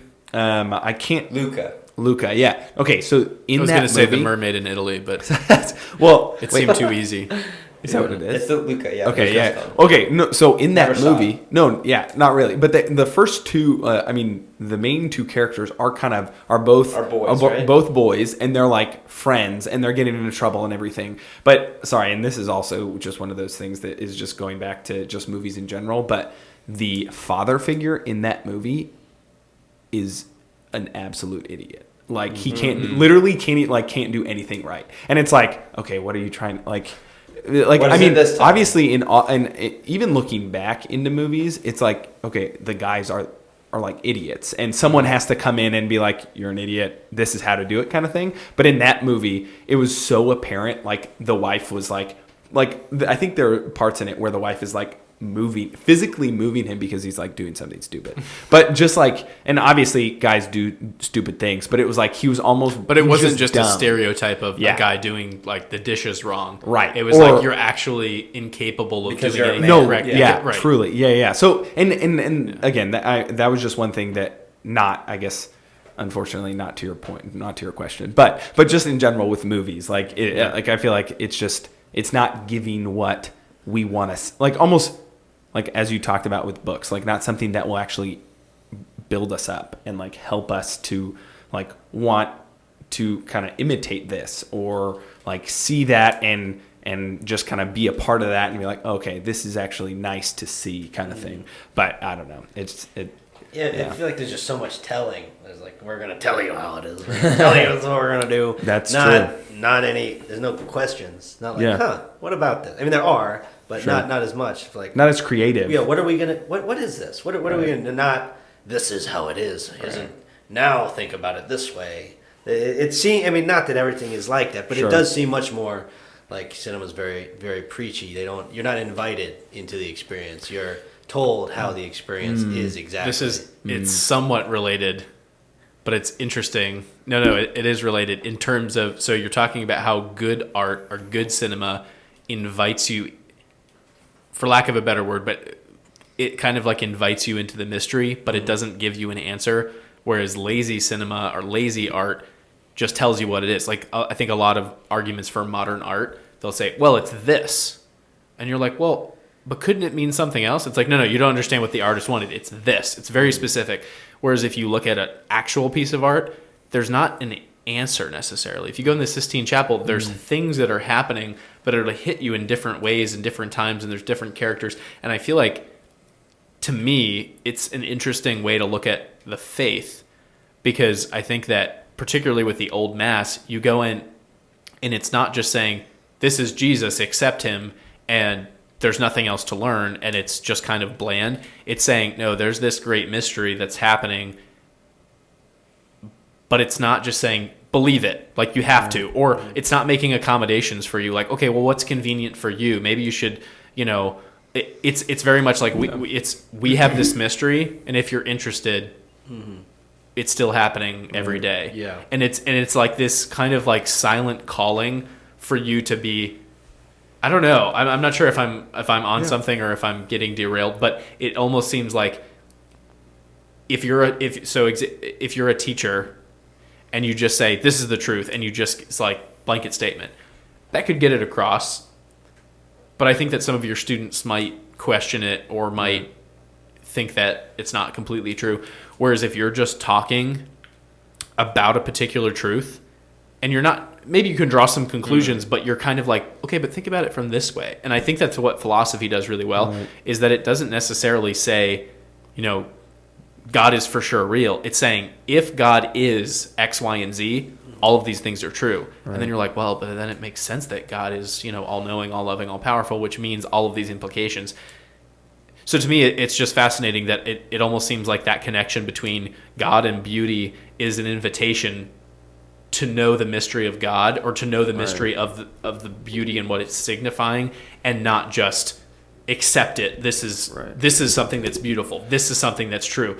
And I think a lot of times you'll, like, if you see and I think that maybe a really good example of this is in architecture. If you see a really beautiful church, no one has to tell you that it's a beautiful church. Yes. You just see it and you're like, oh my goodness, how did they build this? How did they do that? And I don't know. It's just, it's wild because it seems like it all kind of connects, where this mystery of God and divinity, you just know it.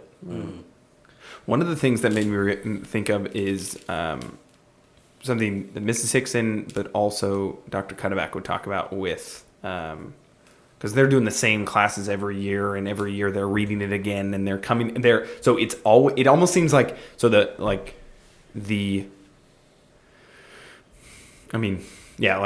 great books that realistically that we were reading at Christendom, because they were they had so much to them that it almost just kept opening up to them. So like Dr. Cuddeback and Mrs. Hickson were talking about particular works, but so like in Dr. Cuddeback's case, it was St. Thomas. And St. Thomas is like just his Summa and just points that he makes in the Summa Contra Gentiles and everything like that, but then also with just like either Frankenstein or Brideshead Revisited, there's something that opens up more to them that they didn't realize before. So if it was like this book and it's telling you what to think, and like, okay, this is happening, this is what's going to be what you're going to take out of it every time. It's like, okay, why would I read that again? I would just want to watch it once, and then I'm going to take it in, and it's like, there's nothing else here. And honestly, that's actually, it makes me also think of, and I don't know your guys' take on this, but after Endgame, the Marvel movies, a lot of people that I've talked to are like, okay, it's good, but I wouldn't watch them again. Right. Like the newer movies, not the older movies, but like, maybe there are some older movies that you wouldn't watch again. But yeah, no, I guess maybe it is the telling of a good book, or like that you want to read again, but then once you read again, it's opening up more to you, like pulling out some idea, or kind of pulling you deeper in. Like, the best example would be the Bible, and every time you can go back to a single a single passage, and you're just like, okay, I'm deeper into, okay, who Christ is here, or what's kind of going on with, like, what's the relationship God wants to have with me here. But yeah, no, that there is realist. We've been talking about this, but just like there's that. This word's kind of funny, but there's a dearth of just like it's just not there. A dearth. It's almost like non-existent. Like it's almost like an abyss of it. Like it's just nothing's there, kind of thing. I think I could be wrong, but first and foremost, where's Moses' Pulitzer? Just gonna put that out. Him and his collaboration with the Holy Spirit, I thought he did a pretty good job. just saying. That's true. No, that makes a lot of sense. Yeah, it's just a lot of good stuff to draw you in. I was gonna push back actually when you were talking about. I don't even remember. It was like about how strong start, the mystery of Catholicism and whatnot, I was, because you sort of mentioned literature at the start, and I was like, well, there's an objective truth that they're like that the good writers always try. Like it might be hidden in the story that they're presenting, but there's always an objective truth that you're going to be able to find. And I was like, I'm not sure how this connects, but I think when you're able to like reread or analytical or synoptic or whatever those words, where you're able to sort of go back or you have enough time to read the text with such an immense attention that you're able to, okay, this writer didn't specifically say this, he's not specifically pushing this truth, but it's there and it's kind of clear for everyone to see. And I think a really good example of that that I've heard multiple people talk about is Lord of the Rings, where like, does Tolkien specifically make this point? And is he like, yes or no? Okay, yes. Is he making it about Catholicism specifically? I don't know, but it seems really applicable. Like, do best with the time that's given you.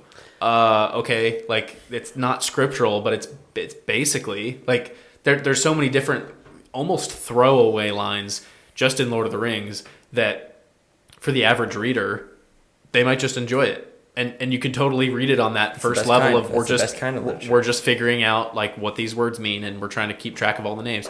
But I think if you get into it in that like third or fourth level where you're reading it synoptically and you're looking at it not just in terms of Tolkien's world, but you're looking at it with this whole worldview, and you're particularly, I think, if you're versed in scripture and you have, I think a Catholic probably gets the most out of it when you're reading this and you're like, okay, I don't know if Tolkien is making this allegory or this analogy, but if he is, or almost regardless of if he is, this is what it's making me think of, and it's making me appreciate angels or appreciate good and evil in a completely different way that I hadn't seen before.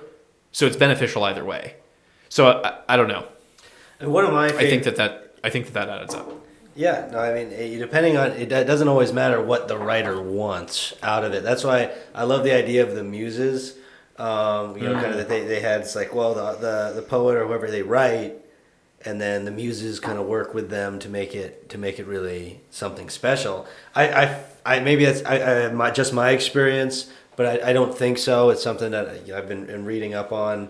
Is the idea essentially that if you just try to if you write a true story, not like something that happened, but something that is true, like this is good, this is what's going on, you might, as the writer, and this is an experience I had where I had a chapter that, and I was just like, yeah, just stuff happened.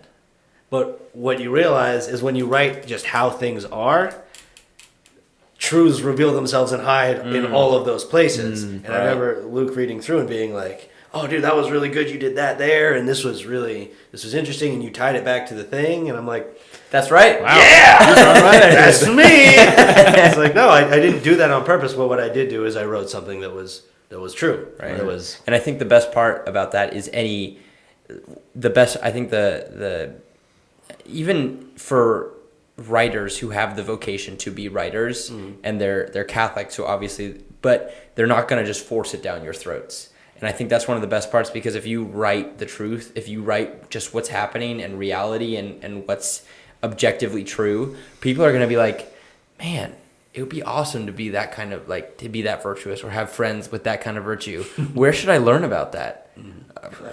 Catholic faith? I don't know. Something like that. I don't know. Yeah. So I think just being not shoving it down people's throats. I don't know about you guys, but when I see Christian movies that are like, I don't know, they're just so awkward with how they're trying to evangelize. Really on the nose. And you're just like, oh, this is obnoxious as heck. Which, I mean, obviously they're speaking truth, but it's just kind of, I don't know. It's not relatable. It's not relatable because that's not how life is right now. Which, tying this back to scripture, is why Christ taught in parables, and he didn't just say, do this thing. Right. Because then everyone would be like, wait, how did he mean that? Did he mean that literally? That seems really harsh.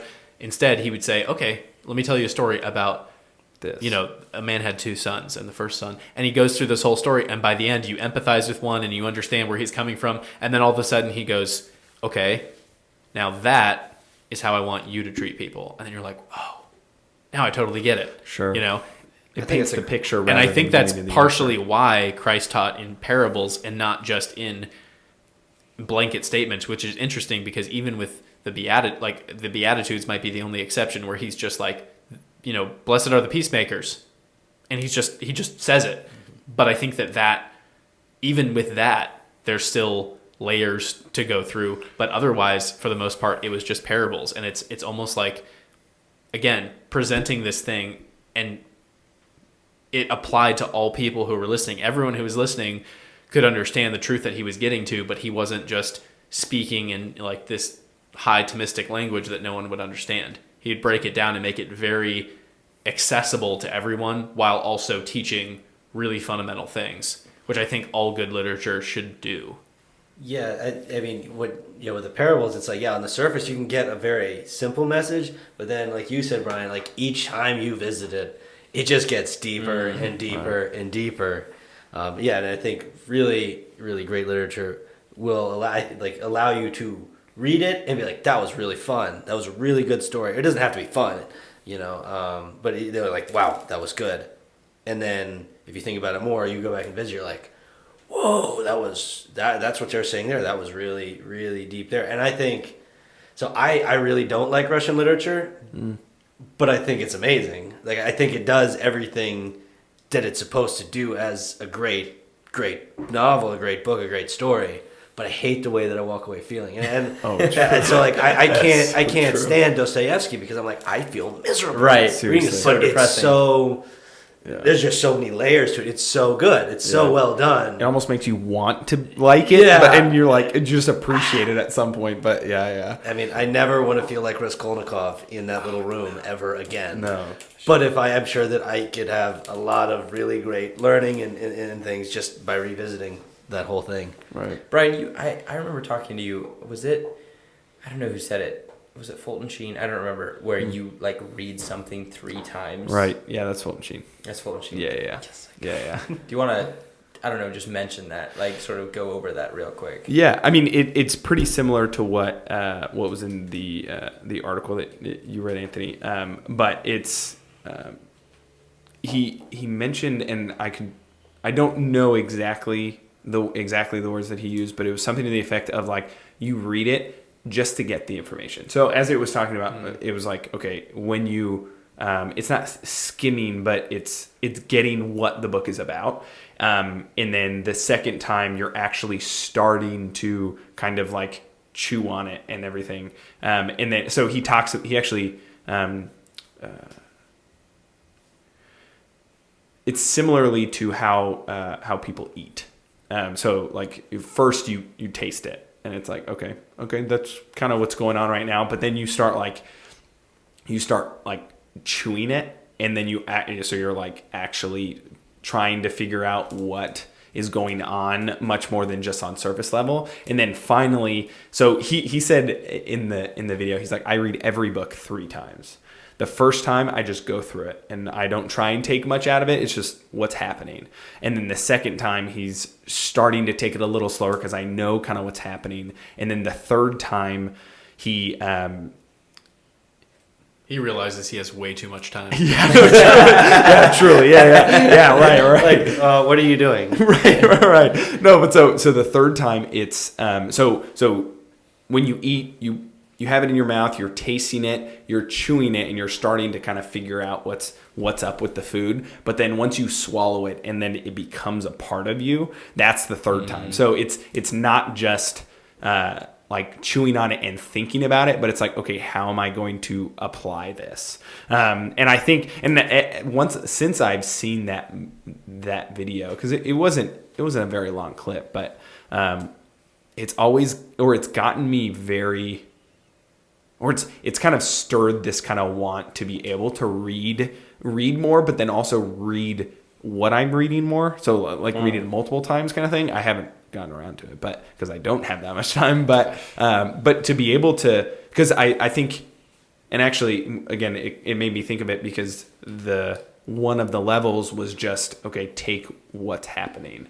I feel like a lot of the time when reading, you can kind of jumble all those together, and then you're kind of like not really understanding the plot, and you're really trying to get something out of this chapter, but then you kind of lose it maybe takes too long, and then you're kind of like, okay, I don't want to read this anymore, or like just kind of rather than trying to like take your time, like in I guess like in the grand scheme of things, like doing it a couple times and just like, okay, this first time, I don't care what I take out of it. The second time, I'm going to try and take a little more out of it. The third time, I'm going to try and take as much as I can, but then also try to apply it, which I just found is just a really interesting way to think about it, especially if you make that time to be able to do so.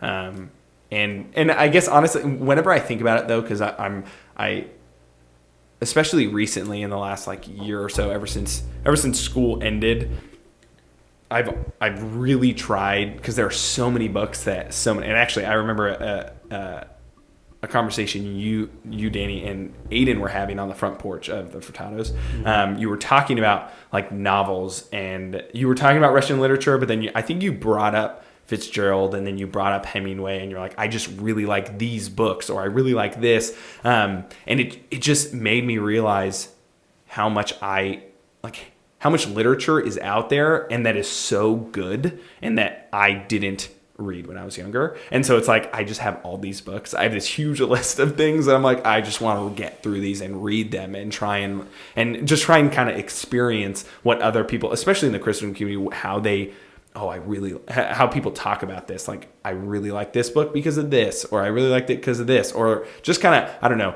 And maybe it's my list just almost every week gets longer and longer, but just because there's so much. Yeah. But I don't know. Maybe you can talk about, I guess, in particular, those authors that you really like, and how you've kind of, I guess, like grown with them, or just why you like them, I guess. But I don't know. I totally get that, because as a guy who never really rereads, I want to get to a place where I can reread, but I can't even justify it, because I'm like, I got so much other stuff that I want to read. Right.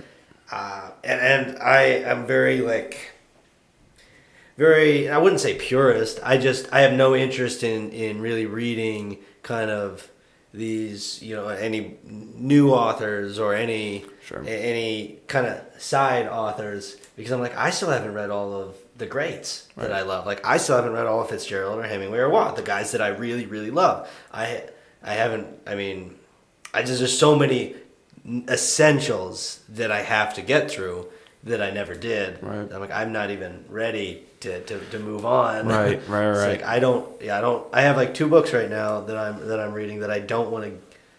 And yeah, people are constantly throwing suggestions. Oh, you should read this. You should read this. You should read this. Actually, I finally just got it's the first new book I've read in forever. But it's like Blood Meridian. It's by somebody famous. He's like a great American author, very unconventional. Cormac McCarthy. There we go. That guy. Right. Because I wanted to be able, I don't know how to write that kind of conflict, dark level of thing that I'm going to need. And then I'm reading his stuff. I'm like, wow, this guy's really, how did he do that? Right. And I because I'm just so tied to the guys that I liked that it's really difficult to get away from. But now that I've gotten away from it just like a smidge, I'm like, okay, maybe there are people. Other books, other authors.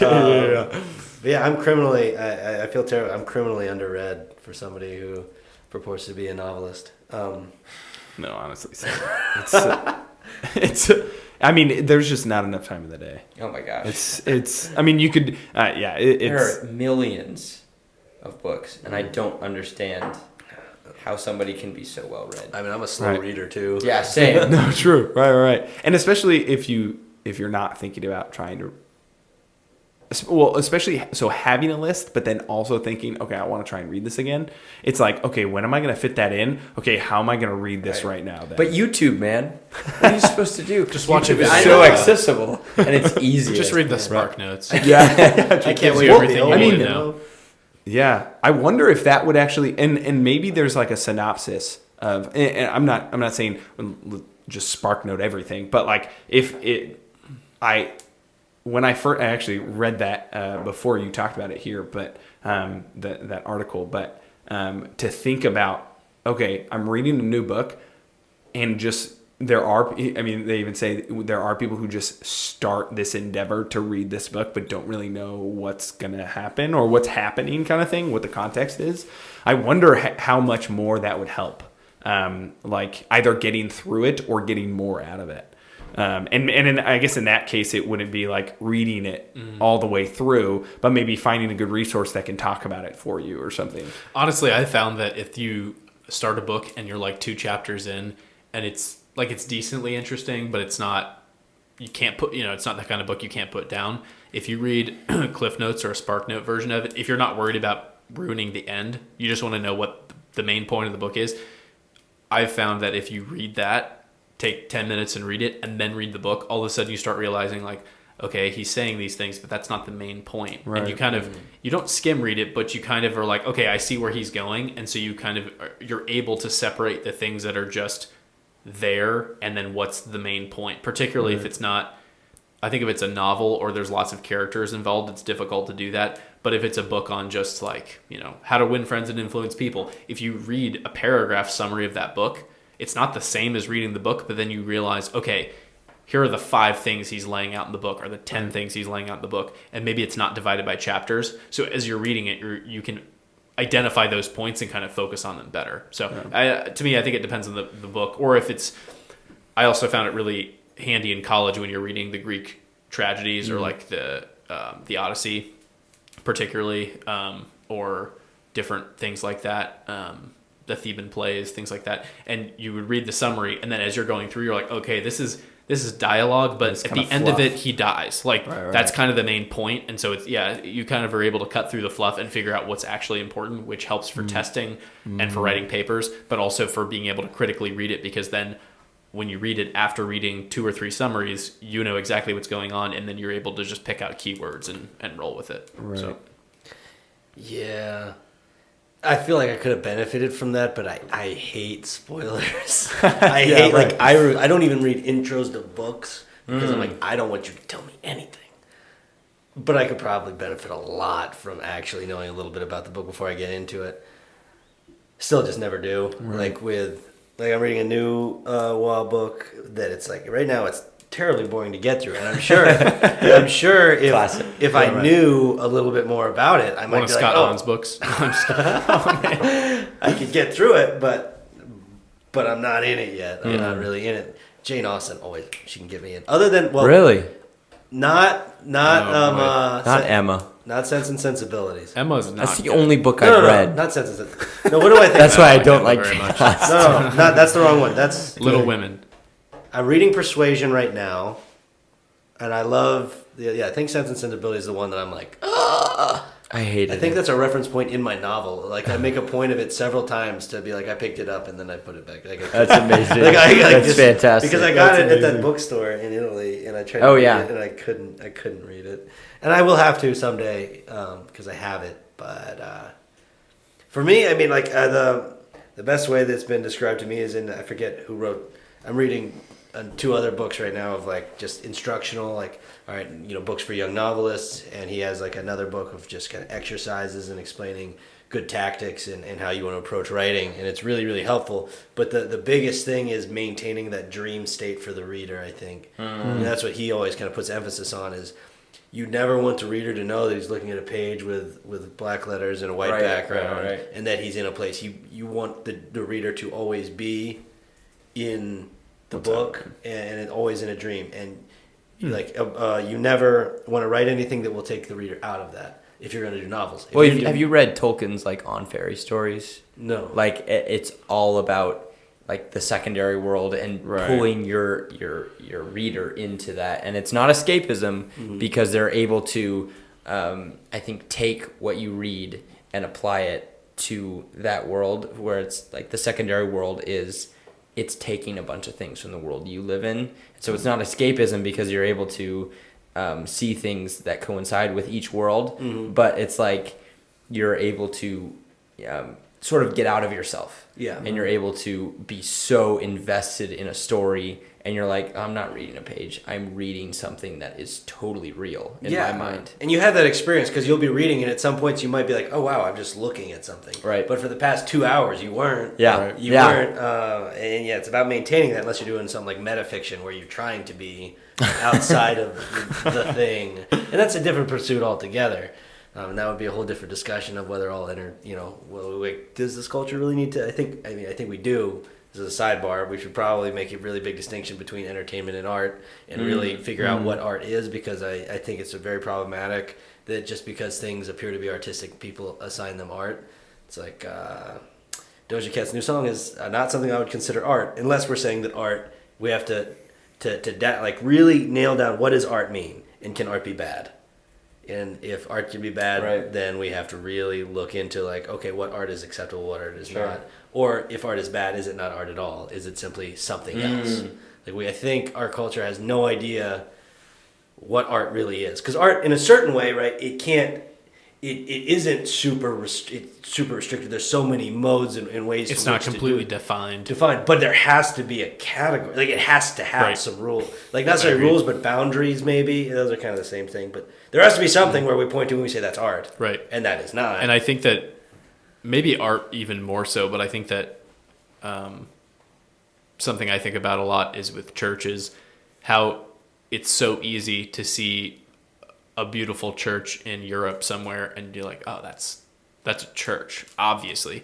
And then you come to the States and you're like, I guess it's the church. Is that a worship center? It says Catholic Church on the front, but you can't really tell, other than maybe a steeple or a cross or a sign that says it's a church, you wouldn't know. Could be an amphitheater, could be a school, could be... And it's almost like it's an amphitheater with a steeple. Right. It's not even with the steeple, you're like, oh, I guess it is a a church. I can't even tell, even though it has a steeple.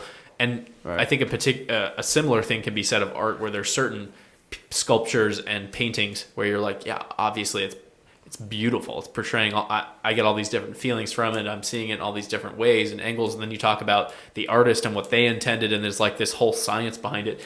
And then you'll have a black canvas with a splotch of red, and people are calling it art, and you're like, no, objectively it's not. Hunter, that's not it's art. difficult to explain why it's not, but all you can say is, but it doesn't give me the same feeling, and it doesn't elevate my mind in the same way that all of these other paintings did. And I think the same can be true with movies and with books. You'll watch a movie, and every once in a while you get that good movie where it'll end and the credits roll, and you're just there and you're quiet and you're just thinking wow, what happened with that? You're still kind of puzzling it together in your head, either because it was a mystery or because it had some really deep truths that were being pushed on you kind of the whole movie. Or you end a book and you close the cover and you're still thinking about it. There's something different than that and just a movie that it's done and you just skip to the next episode or skip to the next show. There's a difference, and that doesn't mean that one of them is completely not art. But I think that it's if nothing else, it's falling short. Yeah, well, right? It's like a hierarchy. There's way better art, and there's you can fail at art. Just because you try doesn't mean you created something awesome or you created something that's any good. You can say I was trying to make art, and then somebody came up to you and say, well, that's you didn't. You failed. Right. And I feel like people aren't willing to admit that you can fail at art. Right. And I think you absolutely can fail at making something that is true, good, and something beautiful. I did want to ask was almost the influence of bad art, specifically bad writing. And I haven't read something that's just objectively bad, but my head goes into erotic novels or 50 Shades of Grey and whatnot. They obviously failed. The writer obviously failed in this, but I don't know, what kind of influence do, not even just these objectively bad, but poorly written, poorly planned writing, novels and whatnot, do they have an influence on people? I mean, I'd say they have to, right? I mean, if art does influence people for the better, and literature does, it has to influence people. It's just it's its nature to be involved. Then bad art would, or I guess if we're going to admit it into art and we're going to call it bad art, then it has to it has to also have an impact because in one way it lowers the standard of what we call good.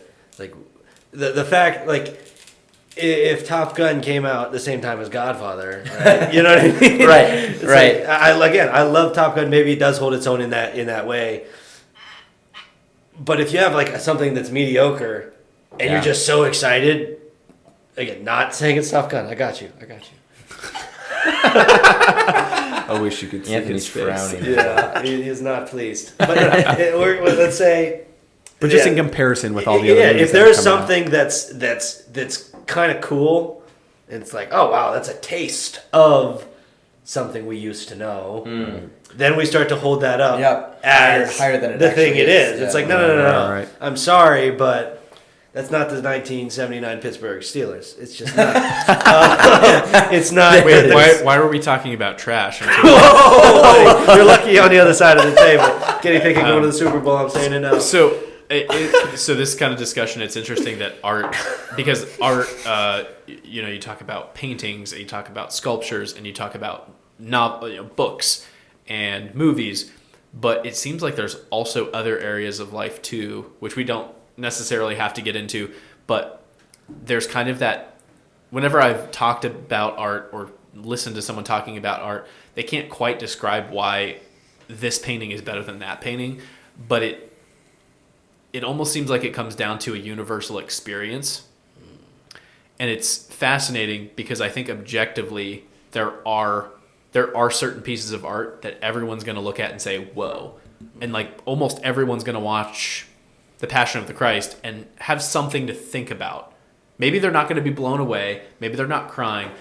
But most people, if they haven't seen it before, even if they know nothing about Jesus, they've never heard of him, they'll watch it and be like, wow, why is this one guy being tortured so much for his friends? Or there's some kind of message that they're getting and it still impacts them. And it made me think of how, in many ways, maybe not as universal as art, but how food and drink can be enjoyed in a very similar way. Like, I don't know if any of you have had the experience of eating a meal and afterwards being like, that was the best thing I've ever eaten. Like, I don't even want to eat fast food anymore. I don't want to eat things that are just like processed and gross. If you eat like a really good $50 steak, it's a lot of money, but you eat it and you're like, I don't want a cheap steak anymore. Yeah. Like, I actually don't. Or you have a really expensive whiskey or something. It's like a slippery slope almost. But it's odd because it's not your taste. It's not that you've come to the realization that this is the best steak or this is the best bourbon.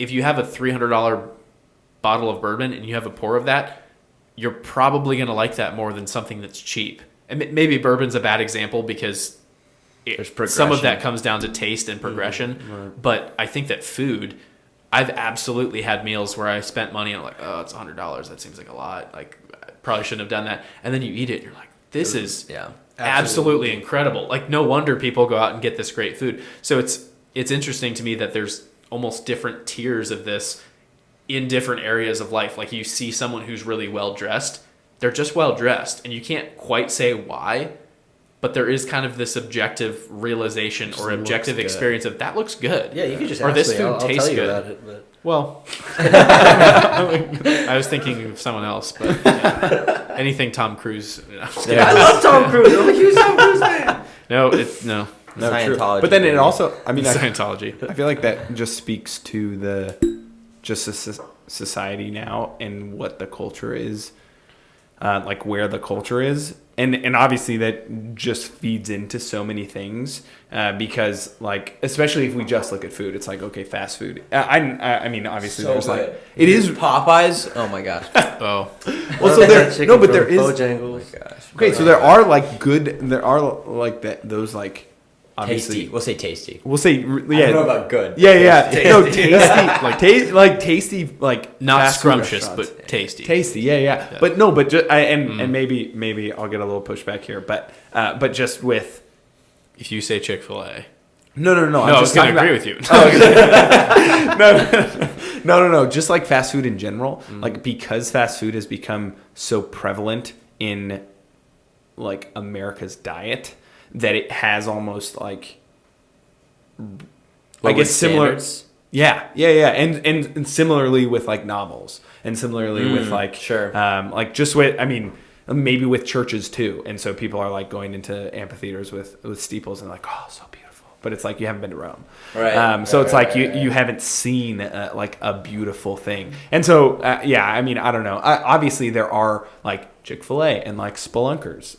Like those are like I like obviously not ever like all the time. Maybe Chick-fil-A actually, but no, but Chick-fil-A all the time. yeah. But like those are like good. Divinity in a wrapper. But it's kind of plays, It's good. plays into like what is wisdom? It's like, oh yeah, I really don't know anything. So it's like that. Yeah, sure. The higher you get to experience, the more you realize how far away you actually are from the greatness. Which I think you mentioned when we were talking about sort of our education and how like we're still struggling with things, but we've had this education. And then you see people who haven't had this education and they're still struggling. It's like they've only had a taste. Like when we talk to people like those, they've only had a taste of what like truth is. Right. And yet like their bar is so low that they get excited about us talking about God with them. Mm-hmm. And yet there's so much more that they can go. And it just seems like there's in our culture, there's everything. There's food and there's writing and there's movies and I don't know.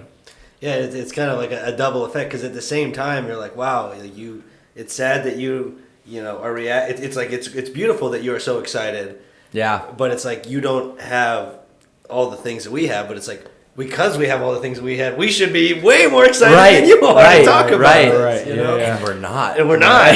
And you know? Yeah. So and it also, I'm sorry, just one last thing, but just like because we have that kind of, because we have had that kind of, well, obviously, just more rich and robust kind of education. We have so much more to offer, and so and one thing that, and this is just thinking about like evangelization and having the opportunity to be able to talk to people who don't have what we have or weren't able to experience what we have. Like we have that opportunity to give them a glimpse. And then almost like try to pull them out of where they are kind of thing. And so that kind of just makes me think of, obviously, like, I mean, I work for a Catholic company, so it's like I don't have much opportunity to kind of like, I mean, even then I probably have more opportunity than I think, but just like, I'm not working in a place like maybe in DC that I'm kind of like around people that I'm just like, oh, like, I wouldn't even talk about that. I wouldn't even be around people who actually talk about that because I'm at work, I'm around that. But just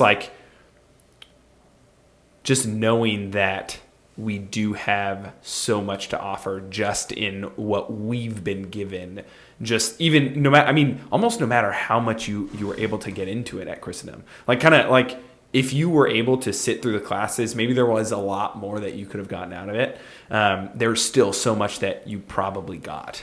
And that you can't, but because that, and even if that's like kind of pales into comparison with like with other classmates you have or something like, or even like the professors or something like that, you still are able to give that witness of like, oh, like I have this such kind of, even if it is just almost a seed or little more than a seed of like richness that I can offer.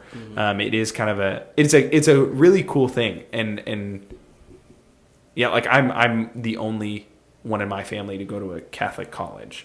And so like, and to have this kind of robust kind of education, and then also just kind of have all these resources with professors like all around here and everything, just being able to kind of like Dr. Cutterback with Lifecraft, like, and being able to read that stuff, and like these are things he'll talk about in class, but then also he's expounding upon it in different ways. I don't know, it just makes me think of how blessed we've been just to really just have what we do. And I think that a really attractive quality that a lot of Catholics sadly aren't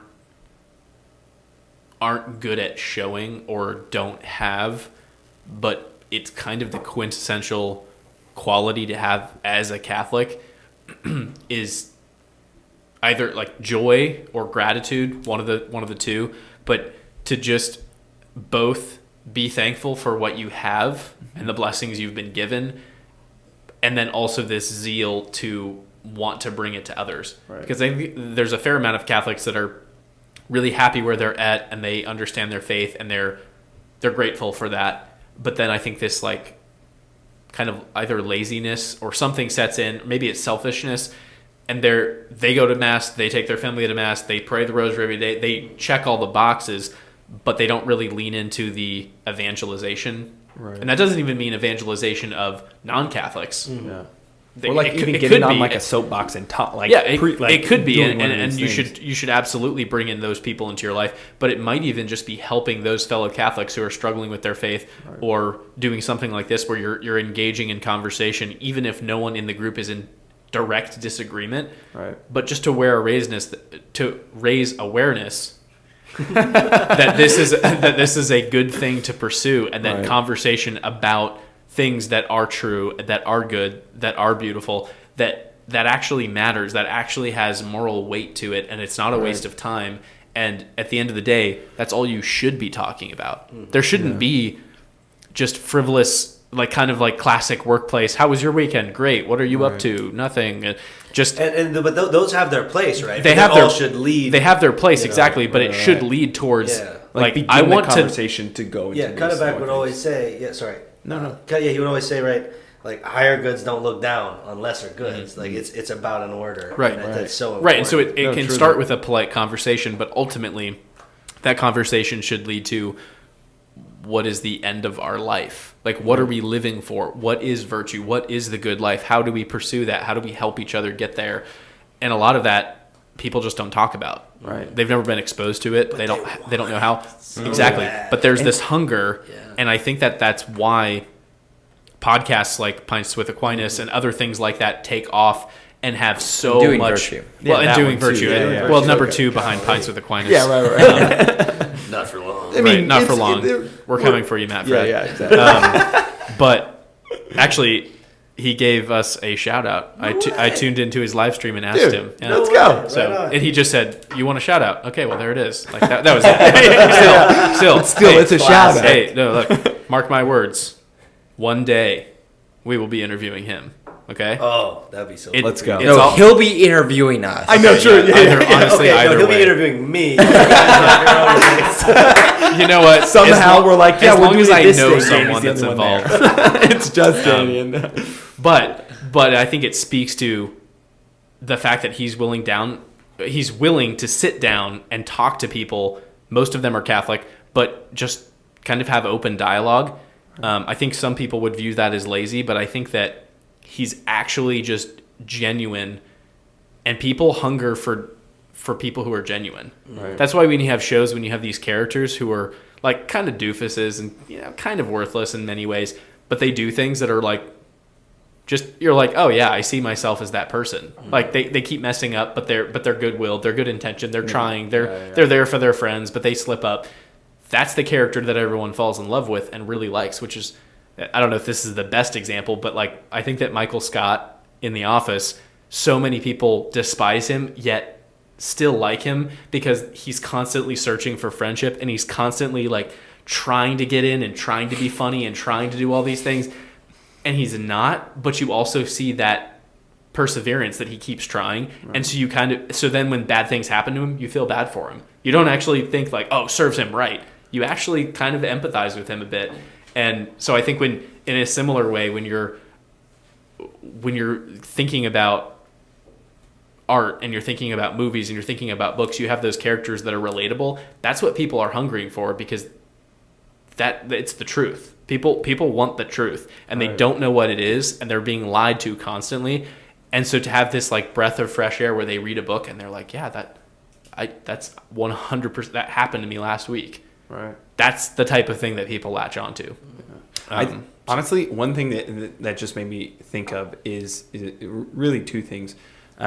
First, just our call. I mean, this is kind of going back to this, to what I said previously, but just with like evangelization, just being genuine to the people around you, but trying to like being genuinely Catholic to the people around you, and how that affects us, and how like the spiritual life kind of, and actually the one thing you were talking about before was like people can be so, and this will actually go into my second point, but it can be really hard to go from I have a good prayer life, I have this relationship, I'm growing in this relationship with God, but then having that go out and kind of like go because obviously the relationship with God is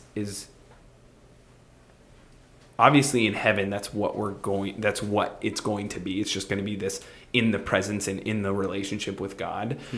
But it is on this earth, like we are called to evangelize. And so that prayer life and that relationship is obviously strengthening us here, but it's calling us out. And that's actually one thing that, and this will probably come up in episodes to come, because I so much like the Dominicans. And so like one thing that I think we should have a Dominican on. Father Gregory Pine. Yeah, what do you maybe. think of that idea? He's kind of too high profile for us. But We'll see. So, so their spirituality is study, prayer, and preach. And I feel like that is so relatable. And I honestly, it clicks so much with my mind just to be like, okay, I really like reading. I really like trying to study, like trying to understand St. Thomas, or trying to really trying to understand what Christ is saying, but then also how Christ is within the saints. But then, and then obviously the relationship with God, but then that their spirituality wouldn't be complete without the preaching. And so it wouldn't be complete without going out. And I think St. Thomas, I can't remember in what book I was reading, but it was something that the quote was something to the effect of, would you rather... Don't mess this up. I know. St. Thomas, I'm sorry, St. Thomas. Real bad for you. No, but something... You're going to hell if you get this. No, but something to the effect of like, would you rather... Like kind of hearkening to the like the light under the bushel basket, or the light that lights up the room. Kind of, would you rather just be there and just kind of like have some light, or would you rather? I think this is what it is. Like give off some light, or would you rather shine for for the room? Like and obviously we're all called to be like. I mean, Christ literally says we're called to be the light of the world. So it's like, go out there and be that little light wherever you kind of find yourself. But that's one thing, and that's just one thing that really strikes me with how relatable, but then also how just kind of profoundly practical the spirituality of the Dominicans is, because it's like, yeah, we have to learn our faith and we have to have a relationship with God, but then we also have to get out there and go be there for the people around us. So I think to butcher a quote also.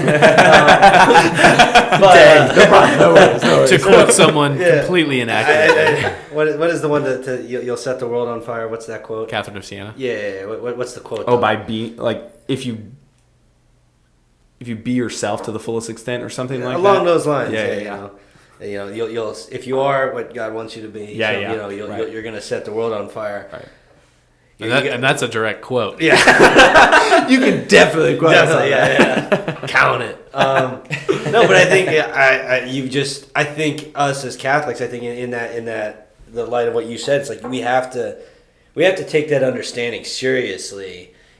We have to spiritually spend the time to discern and figure out, like, okay, I know certain things that we all are supposed to do, but what am I supposed to do really well? Yeah. And really not just figure out how to get by, but figure out, how do you want me to get by, God? Like, what gifts did you give me, and how do you want me to use them to actually be that saint that you want me to be? And like I imagine, at least in my mind, I think it's probably for most of us a very particular kind of thing. Right. You know, we're not meant to be all things to all people. That's Christ. Like, we're supposed to be good Christians, but we can't be Christ. And so we have to figure out, like, what we specifically are supposed to do. I remember talking to Dr. Cutterback, I think it was in Family and Household, and I asked him, like, okay, you're saying all these things that you are made so it good. to class that I made it to class that semester. That was my second semester, senior year, and I went to class that semester. This isn't sophomore. But he said, I just remember asking him, like, how are we supposed to do all of this great thing? And he was like, Daniel, I'm not saying you have to do all these things. I'm saying the world is kind of, in a certain way, it's God's problem, right? He's going to take care of that. You've got to, I'm just saying, I think this is how you should pursue your life. This is how you do your life well. Right. Kind of along those lines. And because I think part of being a Catholic professional or just, trying to start your life, start your families, getting married, like, there's so much going on in your head. You're like, how am I supposed, like, what am I supposed to do? Like, I can make money, but what specifically am I oriented towards doing? It's like, you have to, I think, figure out what am I specifically supposed to do, and I go for that. Right. And then you let God take the rest. Right. And you take into account what gifts God has given you. And I think maybe this is an overly simplified view of what prudence is, but I think that prudence, it governs actions, but it also governs the direction of your life. So in order to follow, to try to figure out what God has given you and where you're supposed to go and who you're supposed to influence, I think a lot of that boils down to a bunch of different little prudential decisions that you make that overall is kind of training you and pushing you to live this life of prudence where you're constantly choosing whatever good it is. And maybe it's an immediate good, and maybe it's a future good, but you're constantly training your mind to pursue that good. And once you kind of get into that rhythm, you're living a prudential, virtuous life. And then the people that interact with you and the things that you have to do, it's all part of the plan. Like it's not that you're going with the flow, but you're also, in many ways, you're intentionally living, but also recognizing that you have to be open to God's will, and that looks like different things for different people.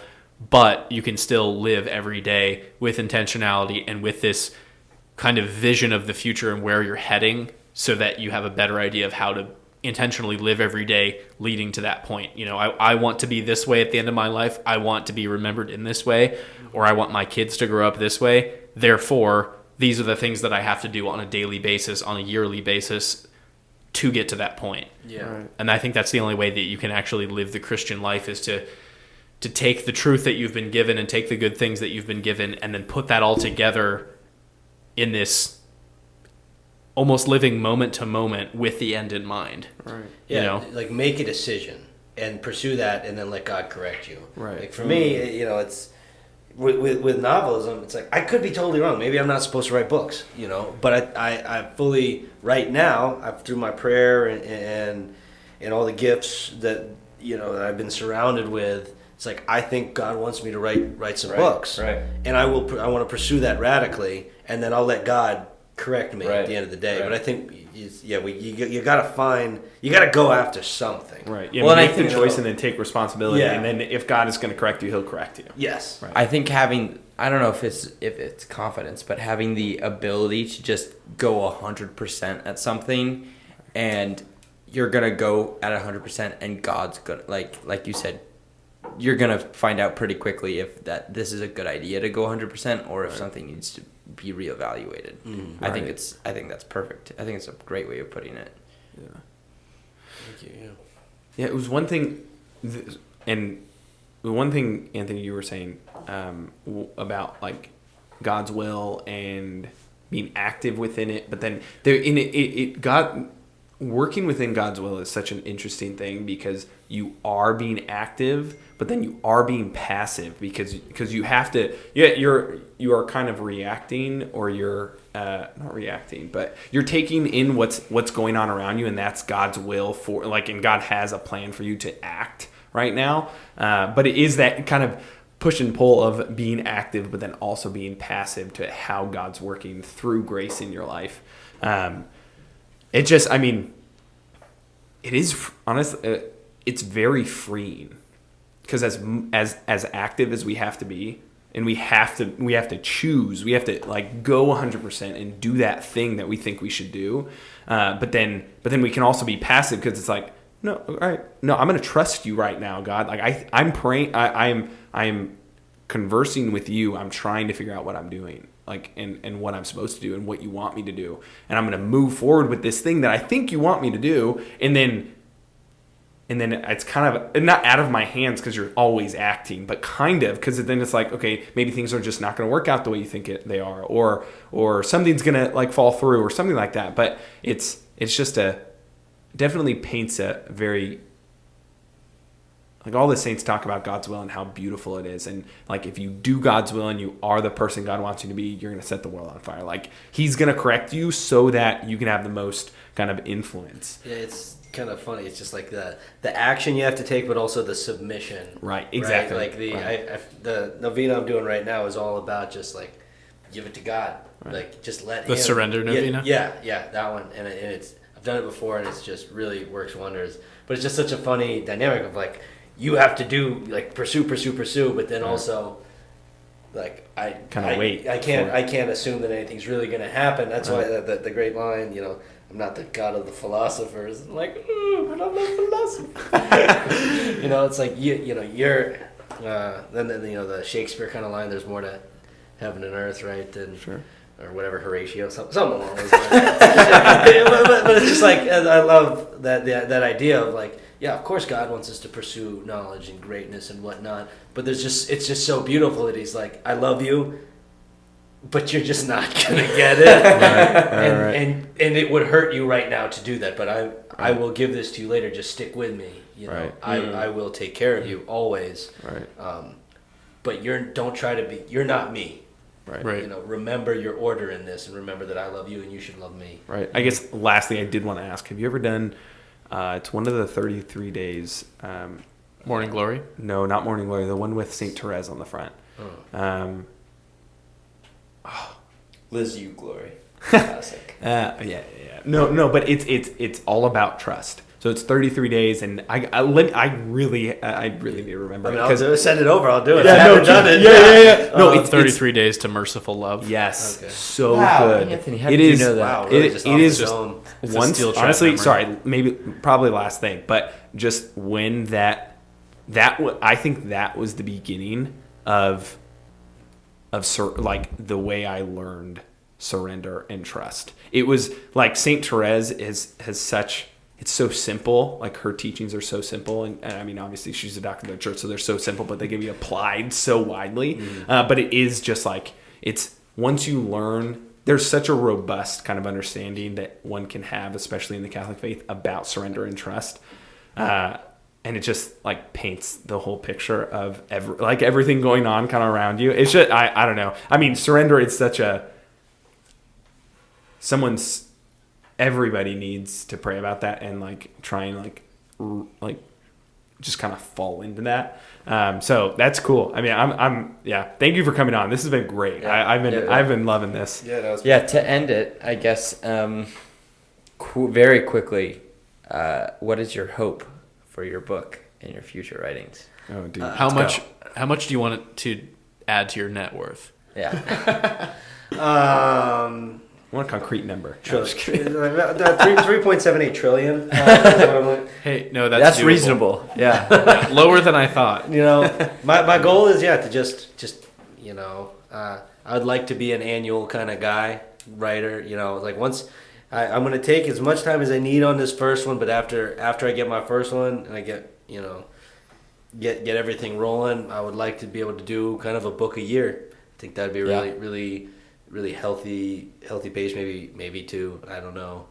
I don't really have a monetary number, but my goal is just over the next 5 to 10 years is just my income is entirely sufficient on, like, I want to be a novelist. I want to be, one of the great American novelists. Yeah. And I'm far from it right now. I'm very far from it right now, but I want this to be my life's work. Nice. I feel like that's what I'm called to do. And it's kind of funny because I don't look at myself as a guy who looks or seems like a novelist. Like when I look at novelists, I'm like, they kind of seem very kind of in their own way. I'm like, I don't think I'm that guy because I don't think I'm a great analyzer of literature right now. I know some stuff and I can break things down.